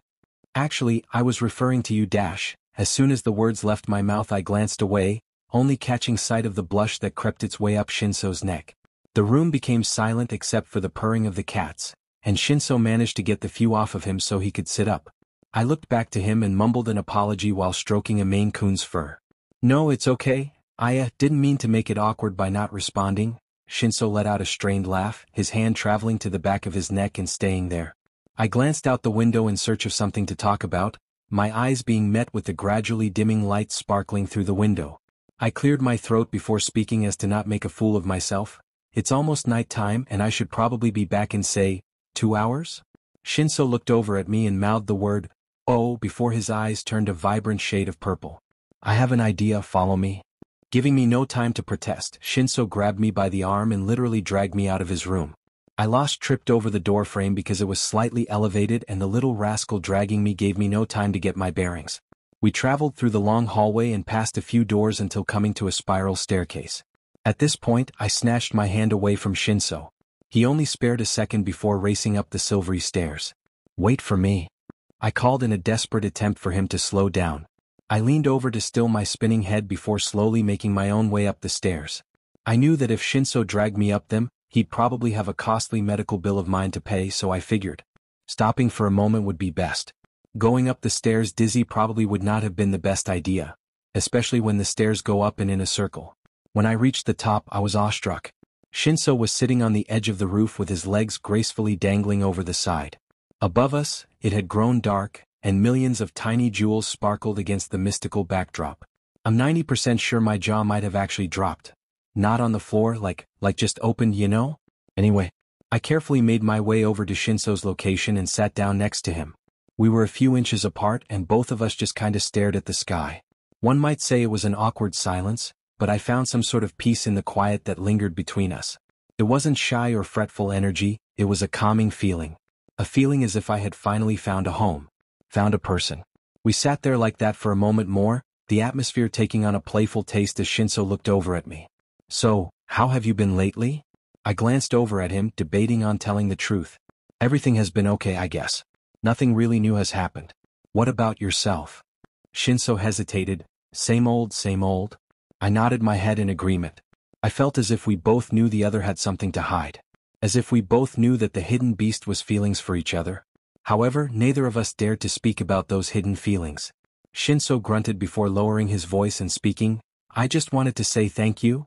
I cocked my head and raised my eyebrow, urging him to continue. Shinso abruptly stood and stalked off a few feet. My heart skipped a beat about his sudden mood change and I quickly rushed up to follow him. He'd made his way towards the exit of the roof but now was standing against the opposite edge of the roof with his back facing me. Thousands of prickles danced across my body as Shinso slowly turned around. The moonlight shined down on him and reflected itself in his soft purple eyes. Eyes that held so many hidden words. Deku, I don't think you realize, but every time I'm not with you it feels as if the whole world comes to a standstill. I dashed, tears pricked at his delicate eyes. I don't know what I would do without you. Whether you realize it or not, whether you believe it or not, whether you feel the same or not, I love you, Izuku. And I can't stand the thought of not having you. Of not being around you. Shinso walked towards me and cupped my face in his hand. I'm afraid of not being able to protect you because I see the pain you go through, and I understand the hurt you've been caused in the past, and I want to help you through it. Kero minuska. My own eyes started to swell. I want to be with you, Izuku. To love you. To have you. To cuddle you. To marry you. Shinso, I grabbed his hand and gently pulled it away from my face, cupping his hand in my own gloved hands. His hands were warm and wet with my silent tears. You don't know who I am, and if you did you would just run away like everyone else in my life. Shinso seemed hurt by my comment but I only squeezed his hand harder. I haven't felt anything like this since I swore to never feel again. Then show me, Izuku. I want to know. Who are you? His eyes were pleading and full of sorrow. It hurt him that he didn't know the true me. I backed away and dejectedly dropped his hand. My own was shaking with such a ferocity that I might have been having a seizure. I looked at Shinso one last time before lowering my head and taking a deep breath. Please don't be afraid, I begged through sour tears. Slowly I released my true form. Large black wings sprouted from my back, the broken streaks of purple being illuminated by the midnight sky. Next, 2 horns formed out of vapor, twisting and curling until they held their natural shape. I flapped my wings as a form of stretch while my tail appeared, and then there was no more magic in the air. The only thing left was Shinso and me. He stood still and I could sense his hesitance from a mile away. Without warning and without hesitance, he strode up to me and gently lifted my chin up to meet his. Why would this change my feelings about you? He whispered. My breath caught in my throat at his words. Sweat formed on my brow from the closeness we now shared. I didn't speak. His eyes studied my features for a moment before landing on mine. The softness of his purple orbs held a look of passion, a look of love. I'll ask again in a more formal manner this time. Izuku, will you be my boyfriend? A slow smile formed on my face as we gazed into each other's eyes. I would love to. Shinso smiled back at me and wrapped his arms around my waist, being sure to not catch his hand on my tail. He pulled me closer, the nostalgic smell of peppermint carrying over to me. He leaned in slowly, delicately, as if any sudden movement would scare me off. His eyes closed and so did mine, our faces inching closer and closer. Then a loud voice called from inside the house. Shinso, we're home. My eyes widened and fright tail swishing nervously behind me. I frantically backed up from Shinso and pulled my hair with my hands. With a strangled voice I yelled, you didn't tell me one of your dads was present, Mike. I didn't think it was important. He shot back, voice raised a few octaves. Of course it's important. I'm a vigilante, for crying out loud. I cried. Shinso looked me dead in the eyes. You're the Black Rabbit? What did you think I was? A green-haired shorty in a demon costume? There was a moment of silence. Well, maybe. Shinso replied earnestly. I stared at him. He stared back. Is now a good time to mention that my other dad is Eraserhead? He murmured. What? I practically yelled in horror. Shinso scrunched his face up and looked away from me like he was ashamed and scared at the same time. There was a slight shake in his hand, and it took a moment to realize what was happening. It pained me to see him like this, so I immediately calmed down and strode over to him, grabbing his chin and gently turning his head toward me. Hey, I'm sorry for yelling, I really am, I apologized with a soft voice, but I need to get out of here now. He looked into my eyes and sighed, his voice cracking a little and his eyes watering at his next words. I'm sorry. My muscles relaxed as I wrapped my arms around my boyfriend. Hey, you have nothing to apologize for. I shouldn't have raised my voice and I won't make an excuse for why, as it was completely uncalled for. I love you so much, so very much, and I would never hurt you, I promise. Tears started to fall from Shinso's pastel eyes, and he buried his head in my shoulder and hugged me tightly. We cherished the moment while it lasted. Shinso? Shinso, why are there so many cats? Shinso, where are you? The muffled voice of Present Mix shouted from inside. We both giggled at Mick's mention of the cats as I pulled away from my love. Well, I need to go back to my house before the heroes come up here, and have a fun time with the cats. Can I stop by tomorrow to pick them up? Shinso wiped his face and giggled, yeah, of course. You should come to visit tomorrow. It is Saturday. The corners of my mouth tugged upward into a smile. Sounds like a plan. I stared lovingly into Shinso's eyes for a moment as the wind tousled his fluffy hair. I really wish this night could have lasted forever. Without interruption. My smile widened as I locked eyes with Shinso and backed up until I was at the edge of the roof. I gave a sort of army wave and fell backward, catching the exact moment where Shinso's eyes turned big out of shock. I laughed to myself and soared into the air past Shinso's roof just as the door to said roof burst open. The moonlight shone against my wings and highlighted the bright streaks as I hovered there for a moment. It was too dark for anyone to make out my face, so I watched as Present Mike entered the rooftop and glanced up at me before walking over to Shinso. I smirked and did a flip in the air before laughing and turning around to fly home, the moonlight shining against the metallic purple in my wings and highlighting the cracked streaks as I did so. I opened my eyes to complete darkness. Someone help me, a young girl's voice screamed. The sudden sound pierced my eardrums and reverberated in my head, a concoction of never-ending chaos as the same scream repeated over and over in my head. Out of reflex, I clenched my hands against my ears and prayed the horrifying sounds would end, but the harder I tried to tune out the sound, the louder it became. It seemed to go on forever until the blackness behind my eyelids started to brighten, and the screams grew silent. With hesitation, I opened my eyes and rubbed away the blurriness to find that I was in a room. The ceilings were tall, and there was what appeared to be one-sided glass across the length of one wall. Many aluminum Raleigh trays across the room held various surgical instruments along with notebooks that contained nearly indecipherable writing. The most prominent feature of the room, however, was Shinso. On some sort of experimentation table lay my beloved. His arms, legs, and torso completely strapped to the contraption. His eyes were full of terror and hurt as a small girl in the corner of the room, who was strapped into a wheelchair, started pleading with someone. I must not have heard the door open because as I looked to my left where the girl was staring, I noticed that a tall, shadowy figure had entered the previously barren interior. This person didn't have any recognizable features, or really any features at all. It was almost as if someone drew a question mark over the mystery figure as he was basically just an outline of darkness, something that made my head spin every time my eyes landed on it and made a meek attempt of trying to comprehend what was in front of me. The girl seemed young and my brain itched at the sight of her, for she looked almost familiar. She was doing a poor job of pleading with the unknown figure, as all they did was stare in her direction. Please just let me go. Let me go. I've done nothing and your plan will never work, you son of a dash. I cringed as the girl's loud scream filled the room. It sounded as if she had been stabbed 1,000,000 times at once. When the last of the echo stopped, the girl slumped over in her chair, and her long black hair fell in front of her face and covered her now white eyes. A shiver racked my whole body and I felt extremely lightheaded. The mystery figure looked away from the girl as if she was a pest that had been taken care of, and his eyes set on my vulnerable Shinso who was laying there with a death grip on the sides of the table. What do you want from me? The voice was so clear and pronounced that it felt real. It felt like Shinso was actually right here in front of me. Was he? His voice quivered, and his body shook relentlessly, tears forming at the corners of his eyes. The tall man walked over to Shinso's side and grabbed a syringe off of one of the surgical trays. Its contents consisted of a thick, clumpy black liquid, and the needle was as thick as a piece of lead. Please, please, please, please, please. Shinso howled at the top of his lungs as the needle plunged into his neck. The man slowly released the liquid into his bloodstream as Shinso's screams continued. I urged to lunge forward and protect him, but when I moved my legs to run to him, I was stopped by a weight that was attached to my ankle. Get your hands off of him. I screamed at the top of my lungs as I futilely attempted to drag myself forward. Tears stung my eyes and made it nearly impossible to see. I could barely make out the image of Shinso's head falling to the side, and the blurriness continued to worsen until the image in front of me was no longer an image and Shinso's cries for help seemed to swirl around inside my mind. My whole body started to shake, and a blinding light enveloped me before I sat up in bed heaving for an ounce of breath. I put the back of my hands to my face and realized that my cheeks were hot and wet with my tears.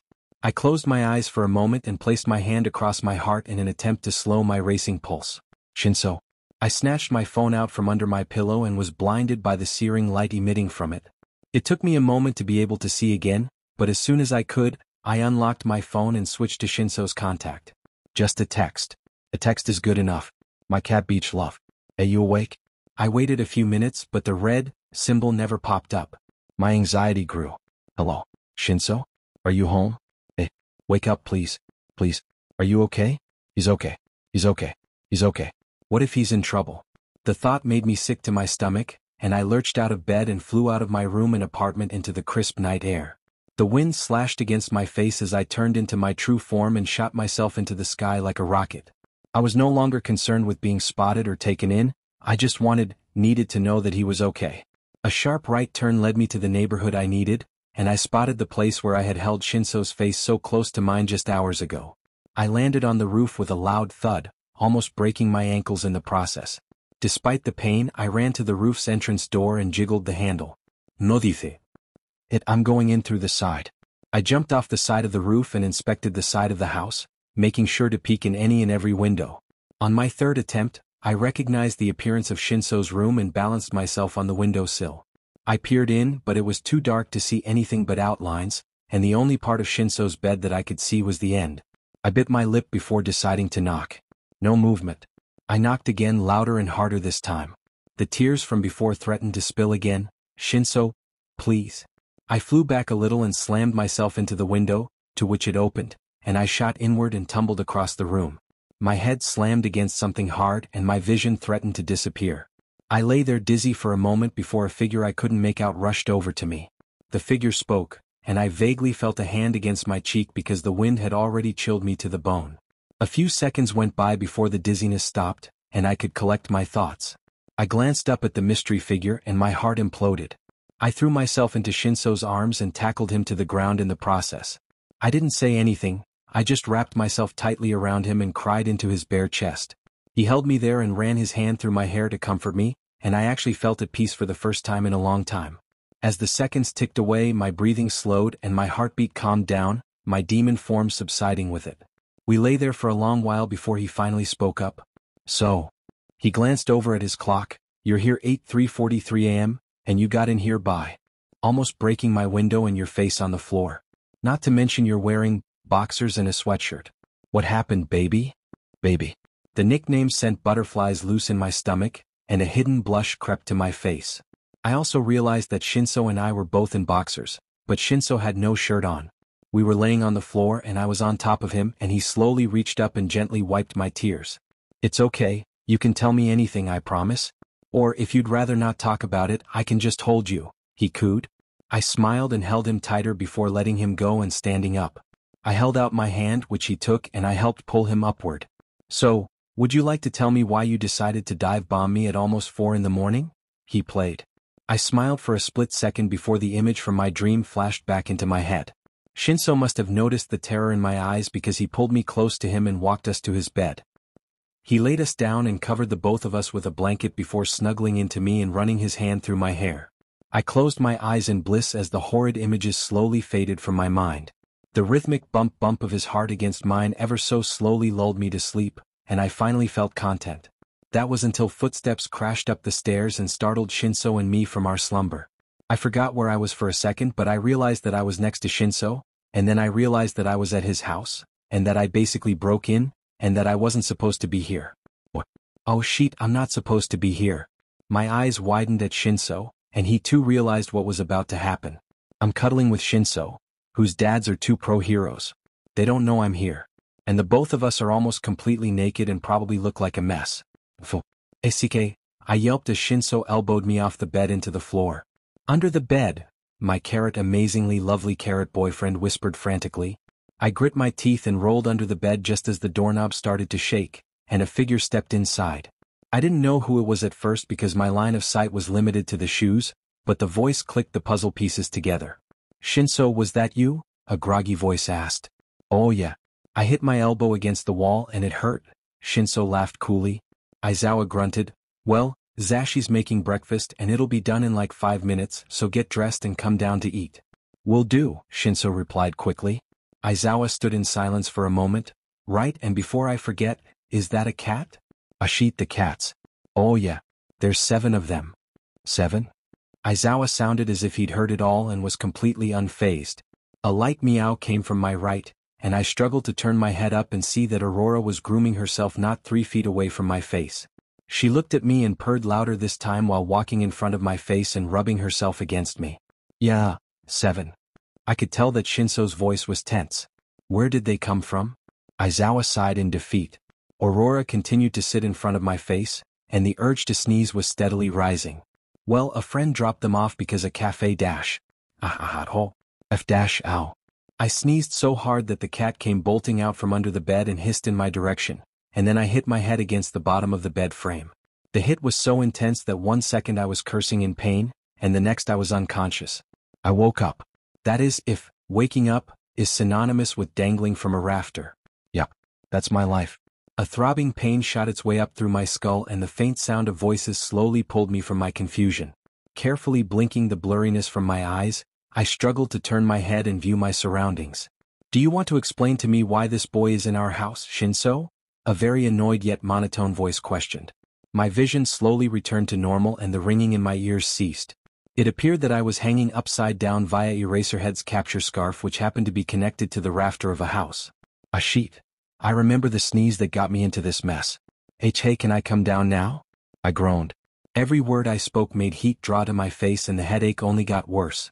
A second passed before I was free falling about 20 feet down onto the concrete. Dad, catch him, a frantic voice yelled. My arms flailed and I braced myself for my inevitable death until an upward tug on my stomach stopped me from becoming a demonic pancake. The capture scarf let me drop the last foot though. Ah, sure crap. I corrected myself before I got into even more trouble for swearing in another person's house. Izuku Midoriya, is it? What were your intentions with my son, Every word from Eraserhead's mouth held poison and harshness. I groaned before rolling over onto my back and sighing. Shinso and I met at UA. I knew his address and I wasn't going to make it back to my house before the doors got locked, and this was the only place I knew to go to. The lies spewed from my mouth with ease, and I only hoped that Shinso hadn't told a differing story before I came to.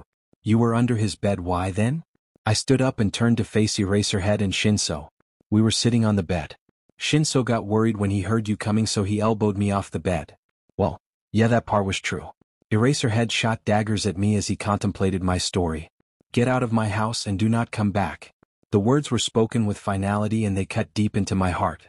Shinso was my boyfriend now, and I was being restricted from seeing him.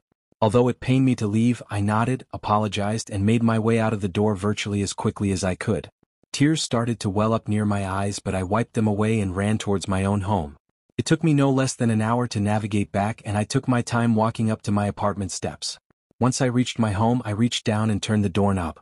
Confusion settled over me at the door's opening, as I'd sworn it was locked when I'd left last night. A creaking noise sounded behind me and a small black canister clanked to the ground in front of me. I inhaled and backed up, but a blinding white light and deafening crackle exploded from the canister. I blinked my eyes repeatedly and backed into something before a solid object made contact with my head and I blacked out. Chains. The cold embrace of metal on my fragile skin chilled me to the bone. The rattling of them when I moved was deafening in the silence of my enclosed cell. The only thing I saw was the bleak blackness of my new prison. Incapable. Trapped. Alone. Afraid. A slow yet steady breath left my body and I watched the soft swirling of blue dance in front of me before it dissipated into thin air. The pungent smell of burnt skin and decaying flesh tinged my nose and raised every red flag I could currently think of. So cold. I pulled at the cuffs around my wrists once more, but they were both latched onto a slab-stone wall that seemed to draw out every ounce of warmth in my body. The methodical tip-tapping of a foreign object gradually grew in strength, the melody making the hair on my legs stand straight up. Disembodied voices echoed from every corner of the room, each one more gravelly and atrocious than the last. As the seconds ticked by, I finally registered the tip-tapping as footsteps, and they were getting louder. All of 3 seconds later, they stopped a few feet away, and a loud grinding squealed as stone pulled away from the wall. Light opened up ahead of me and a figure dressed in a black trench coat approached me. They crouched down in front of me as I grit my teeth and clenched my fists. Look at you. It was a female's voice, the great vigilante trapped with no way to escape. Bet you weren't expecting that, were you, Zu? My eyes widened at the mention of a long-gone name from years past. Only one person had ever used that nickname with me. Someone who died over 3 years ago. Your dash, she cut me off. Ah, don't spoil the fun with formalities. We're only getting started. The name you knew me by is dead, Zu. The lady ran a clenched hand through her hair before grabbing my collar and yanking me towards her. Her hands traced along my jawline as she closed her amber eyes and exhaled. The person you knew is gone. You let me down, Zu. I expected better of you. Now you're going to pay for the hell you put me through. A deranged laugh sprung up from her throat as sharpened rocks flew at her command and hung me to the wall by puncturing holes in my shoulders. A guttural scream rose from within me as I hung there helplessly. The pain in my back was so intense that intense nausea threatened to overtake me. Avao, Zu. You can scream louder than that. Oh, maybe this'll help. We have that little boyfriend of yours. My eyes widened as she smirked from her perch a few feet in front of me. She paced the room slowly and her eyes held 1,000 years' worth of hatred. Every rise and fall of my chest pained me and I struggled to speak. He has nothing to do with this, I breathed. Every ounce of energy from my body left me with that sentence, and newfound dizziness made me see stars. The malice in front of me clicked her tongue. You seem to misinterpret me, Zu. You're stuck here. You're helpless. You are nothing. A growl rose from my throat and I took a deep breath before mustering all of my energy into freeing my demon form. My features flickered and the villain took a surprised step back. In one swift motion, the rocks holding me to the wall exploded into 1,000,000,000,000 pieces and I was standing back on my own 2 feet. Blood poured from my shoulders but the enticing red only heightened my senses and I shot past the lady and through the hole in the wall she'd entered through. You can't run from the past, Zu. I will find you. Crimson will fi dash. Her voice got gradually quieter as I soared through the air and down a long tunnel. My sense of direction was muffled so I flew into any place that wasn't blocked off by a cascade of rocks. 30 seconds felt like 30 years but a dim light flashed at the end of the tunnel. Without care for hiding my identity anymore, I took off through the opening and carried myself into the air.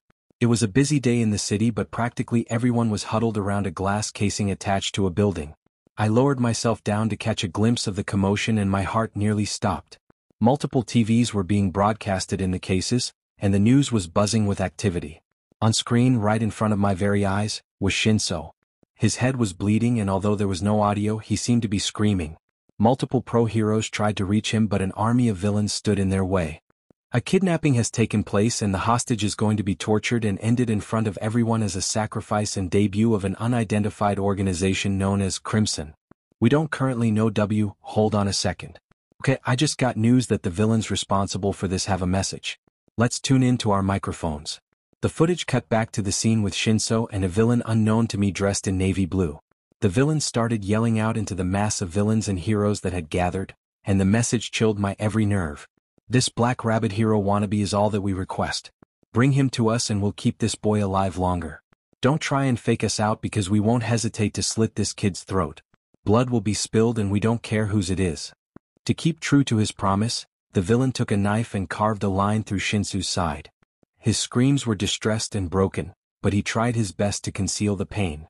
The display of violence sickened me but I knew immediately that I had to save Shinso. Without a second thought, I took off towards the site where this grotesque event was being held. I arrived in a matter of minutes and shot towards my boyfriend's position on the ground. He was surrounded by 6 guys but I figured I'd be fast enough to swoop in and pick him up.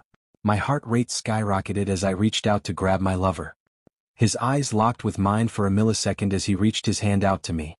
Our fingers touched for a split second before a cold blast of wind flung me to the ground. My head hit the pavement and I could feel the trickle of blood from my scalp now flowing down my face. A deep, nasally voice laughed from behind me as I tried to get off the ground. Don't think it'll be that easy, kid. You're a hard one to find, I hope you know that. You share that in common with your father, though. Both of you are no good cheats and tricksters. A pressure forced my head back to the ground and rough, calloused hands pinned my own hands down. The same voice spoke again. I guess it'll be just that much more fun to watch you squirm while we transform that pet of yours. Pet? He means Shinso. But what does he mean by transform? The pressure on my head increased and I grunted. Little demon boy doesn't have anything to say? Surprising. I was hoping we'd get a little more fight out of you. The villain's voice feigned sadness before he spoke again. Maybe we should spice it up a little, Cut the purple-haired kid up a little. Don't touch him. I screamed while struggling against my restrainer's arms. The villain in blue kneeled down beside me and forced me to look at him. His gray eyes matched that of silver and his tanned, olive skin became nearly transparent with the sun beating down on him. Medium-length black hair hung in curls around his face and his mouth was upturned in a crooked smile. Watch me. He stood back up and flicked out a switchblade. Shinso was lying on the ground almost unconscious as the villain circled him like a predator hunting prey. My insides churned and my voice died as the villain locked eyes with me and slowly sliced Shinso's chest. Not enough to end, just enough to puncture and maim. Shinso didn't even scream, he just convulsed slightly as his head lolled to the side. His eyes were so dim and lifeless and I could have sworn he was already dead. My body grew numb as a cold heat overtook my entire being. Shadows swirled enticingly around me and my gaze darkened. With one hefty push, the guy on top of me was thrown into the air and propelled a few feet away. He landed with a thud and screamed before the shadows started to slice at him. I stood up and faced the villain towering over Shinso. His eyes were hooded and he stared at the ground. The sound of my restrainer screams slowly faded and the fighting of villains and pro-heroes in the background ceased. I glanced around at the frozen forms that encircled Shinso, the villain, and myself. Not only do you control shadows but you stop time? What a beauty, the man marveled. I stared at the man in front of me with no particular emotion. It was as if a blanket had been pulled over my eyes and I'd given another entity control of my body. I felt nothing but I sensed everything. My legs took me forward towards the villain and he slowly backed up. He was sporting a misshapen grin as he spoke. I can't win this fight and I'm not stupid enough to stay, but I'm warning you. Crimson gets what it wants no matter the cost. We'll be back and you'll regret it. A maroon ball of pure energy crackled and sizzled around the man's feet as I willed it to consume him. He screamed for a brief second as his legs were burned with immense amounts of dark energy, but it didn't last long. A navy blue mist poured from his arms and entangled himself in all of the surrounding villains. In a moment's time they were all gone. The energy I'd assaulted him with dissipated as well and time unfroze. The apathetic feeling of nothingness remained and I slowly sank to my knees before Shinso. He reached out to me and I robotically reached out my hand and entwined my fingers in his. He pressed lightly and my eyes shot to look down at his bruised and bloody form. I love you. He exhaled and stared up at the sky. The rushing sound of footsteps neared us and the numbness was slowly replaced with exhaustion. I squeezed Shinso's hand and rubbed my thumb over his. I love you too. The methodical tap-tap of my knuckles against the hard stone wall nulled me into a numb and steadily weakening state. My mind held no thoughts, but I still could not stop the single tear that escaped my eye. The only sensations apparent to me were the cold and the noise. I lie in the cell with a heavy heart. Shinso's screams now replay in my head like a distant torture I can never escape from. I'm not trapped but I am not free. The screams, the reminders, the venom. It's been pushed away but just like a headache it still aches and pains me. I inhale sharply and throw my head back against the rough stone. The pain is refreshing. At the least, it pulls my attention off of Shinso's mangled cries. The ones that trap me inside my own mind and threaten to break me. An excruciatingly painful minute later and my attention is drawn to the cell bars that lie to my left. A figure stands there. Silent but not mocking. It studies me. My gut tells me to fight my way out, but as I pull up my leg, it is forced back into its place by a quirk-canceling cuff. Unfortunately for the police station, quirk-canceling gear can't deter a demon. Unfortunately for me, I have no resolve to fight the process. Instead I stare at the figure who watches me from afar. Their frame is rather tall but they're slack at the shoulders. If they'd not been so shadowed, I might have made out the person standing before me. However, their voice was enough to make the pain come cascading back. I'll admit, I had my suspicions about you, the gruff voice of Eraserhead called out. Despite my efforts, a coy laugh escapes me. I'll admit, I was starting to think the pro-heroes were useful. The last word drips with malice and Eraserhead looks away with regret. We aren't all invincible, he replies solemnly. My eyes dart to the left.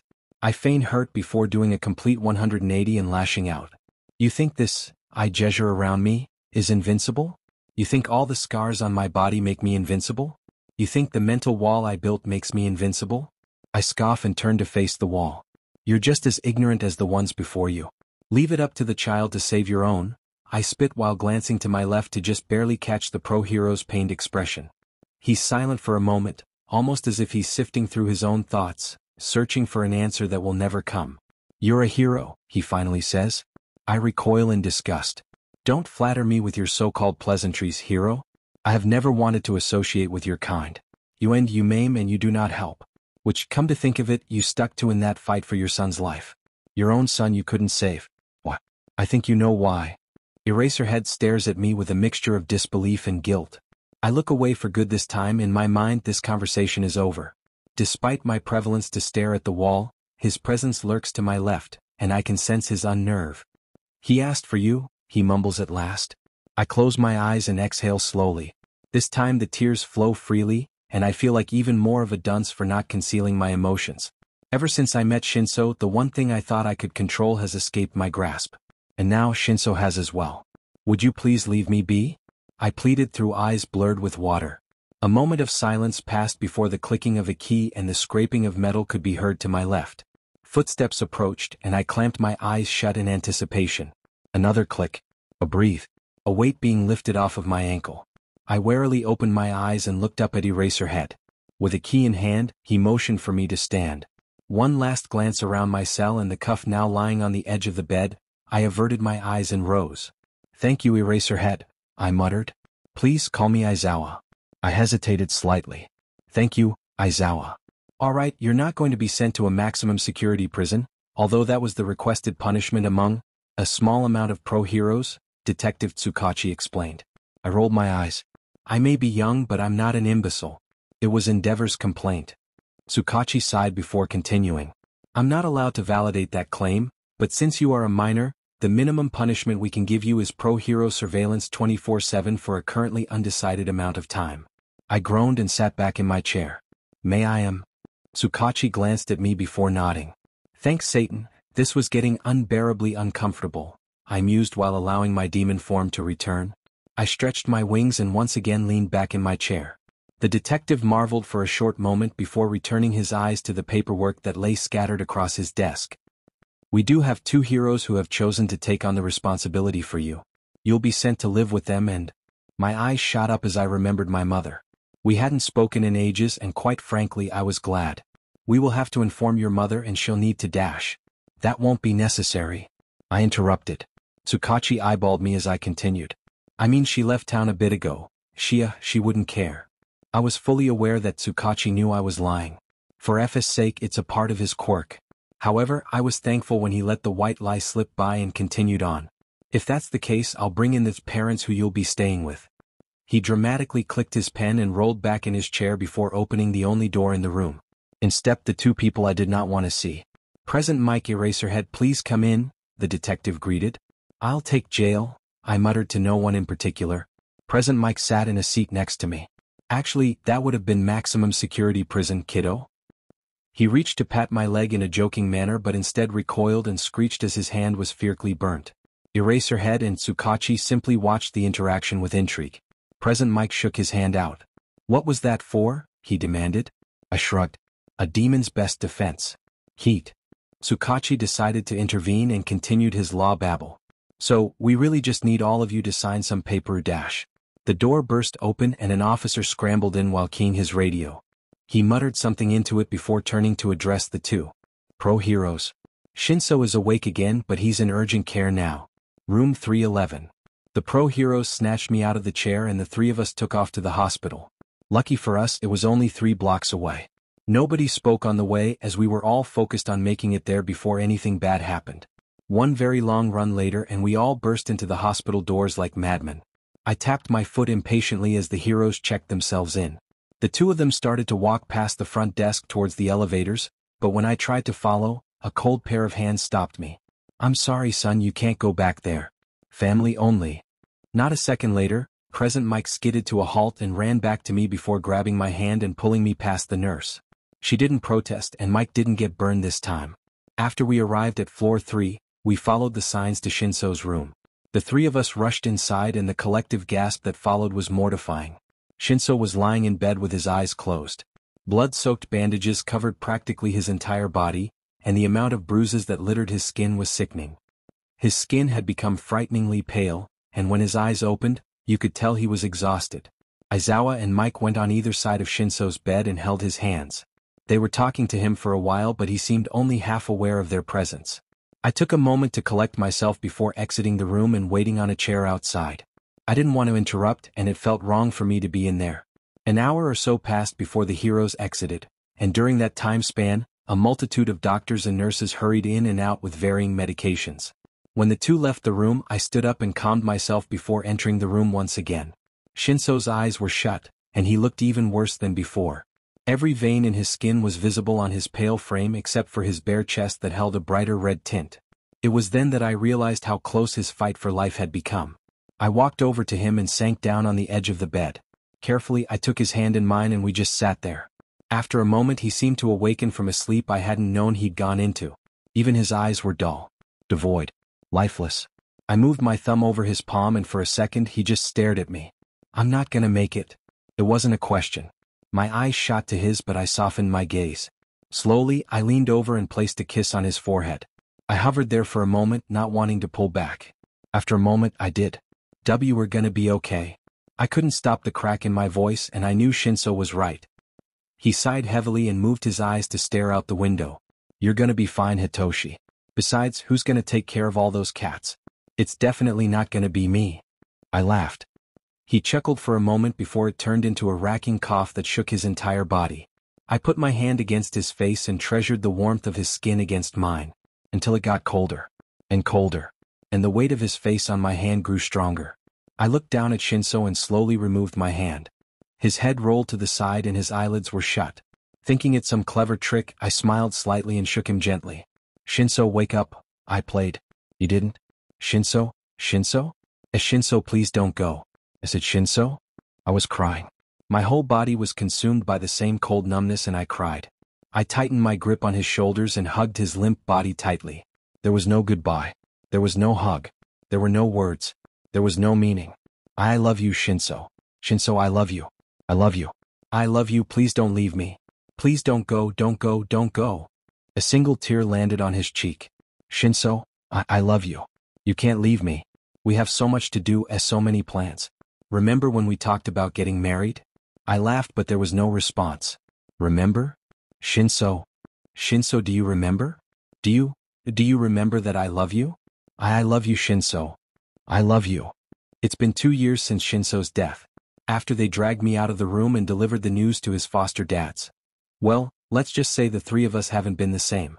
Eraserhead works late nights at UDATA more often and Present Mike is almost always out doing his radio show or hero work. Which leaves me all alone.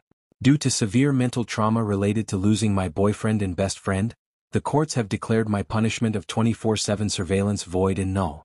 Now I spend most of my days roaming the park or hanging out around the cat cafe that Shinso and I had our first date at.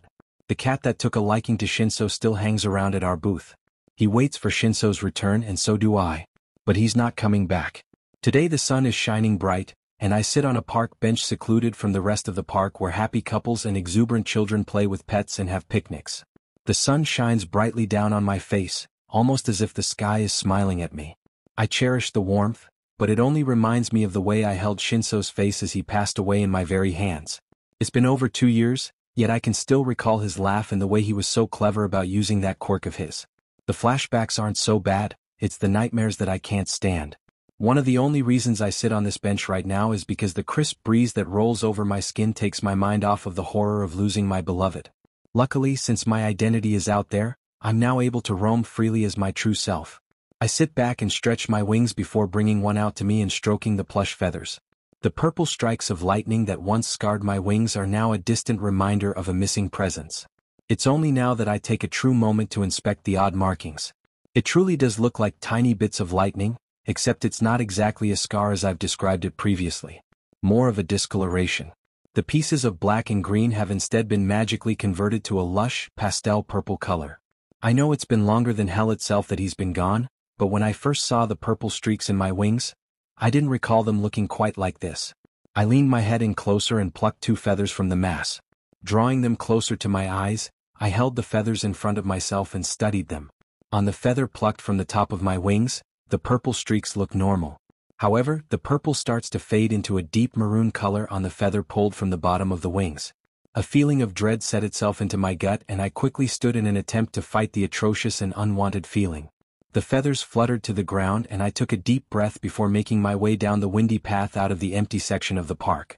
I stared at the sky as a wave of nostalgia and unease mixed themselves together and churned within me. I stopped and listened for a moment. There was a distinct and rhythmic clack-clack coming from behind me. Somebody was walking on the stone path. My limbs froze as the nauseating feeling inside me grew tenfold. Without warning, the clacking stopped, and I was vaguely aware of the presence stationed directly behind me. My head snapped to the right as an arm appeared over my shoulder. My heart pummeled in my chest and my breathing hitched. Two familiar feathers were held in the gloved hand before me. For a moment, the feathers levitated above the glove. A millisecond later, they combusted into a small pile of ash and the hand withdrew. Self-preservation kicked in, and I instinctually lunged backward in hopes of catching the attacker off guard. I thought they had fled until my still-moving hand made contact with something resembling an arm. The attacker screamed and pushed me off of them, and it was then that I realized my glove was missing. When I turned to face the assailant, their head was down and their arm had a black, burned handprint on the side of it from where my disintegration quirk had activated. They were slightly taller than me and a large pair of maroon wings were attached to their back. A tail similar to mine swished behind them devilishly, and the short, stud horns atop their head looked sharp as an arrow. However, what caught me off guard were the forest green lightning streaks that crisscrossed the assailant's wings. I took a step back as they spoke. A rough, calloused voice. One that had been through many a hard time. One that had been permanently scarred. He snarled. "Hello again, Midoriya?" It wasn't kind and it wasn't welcoming either. At that point I knew. Hitoshi Shinso had returned. But he wasn't the same and he wasn't mine.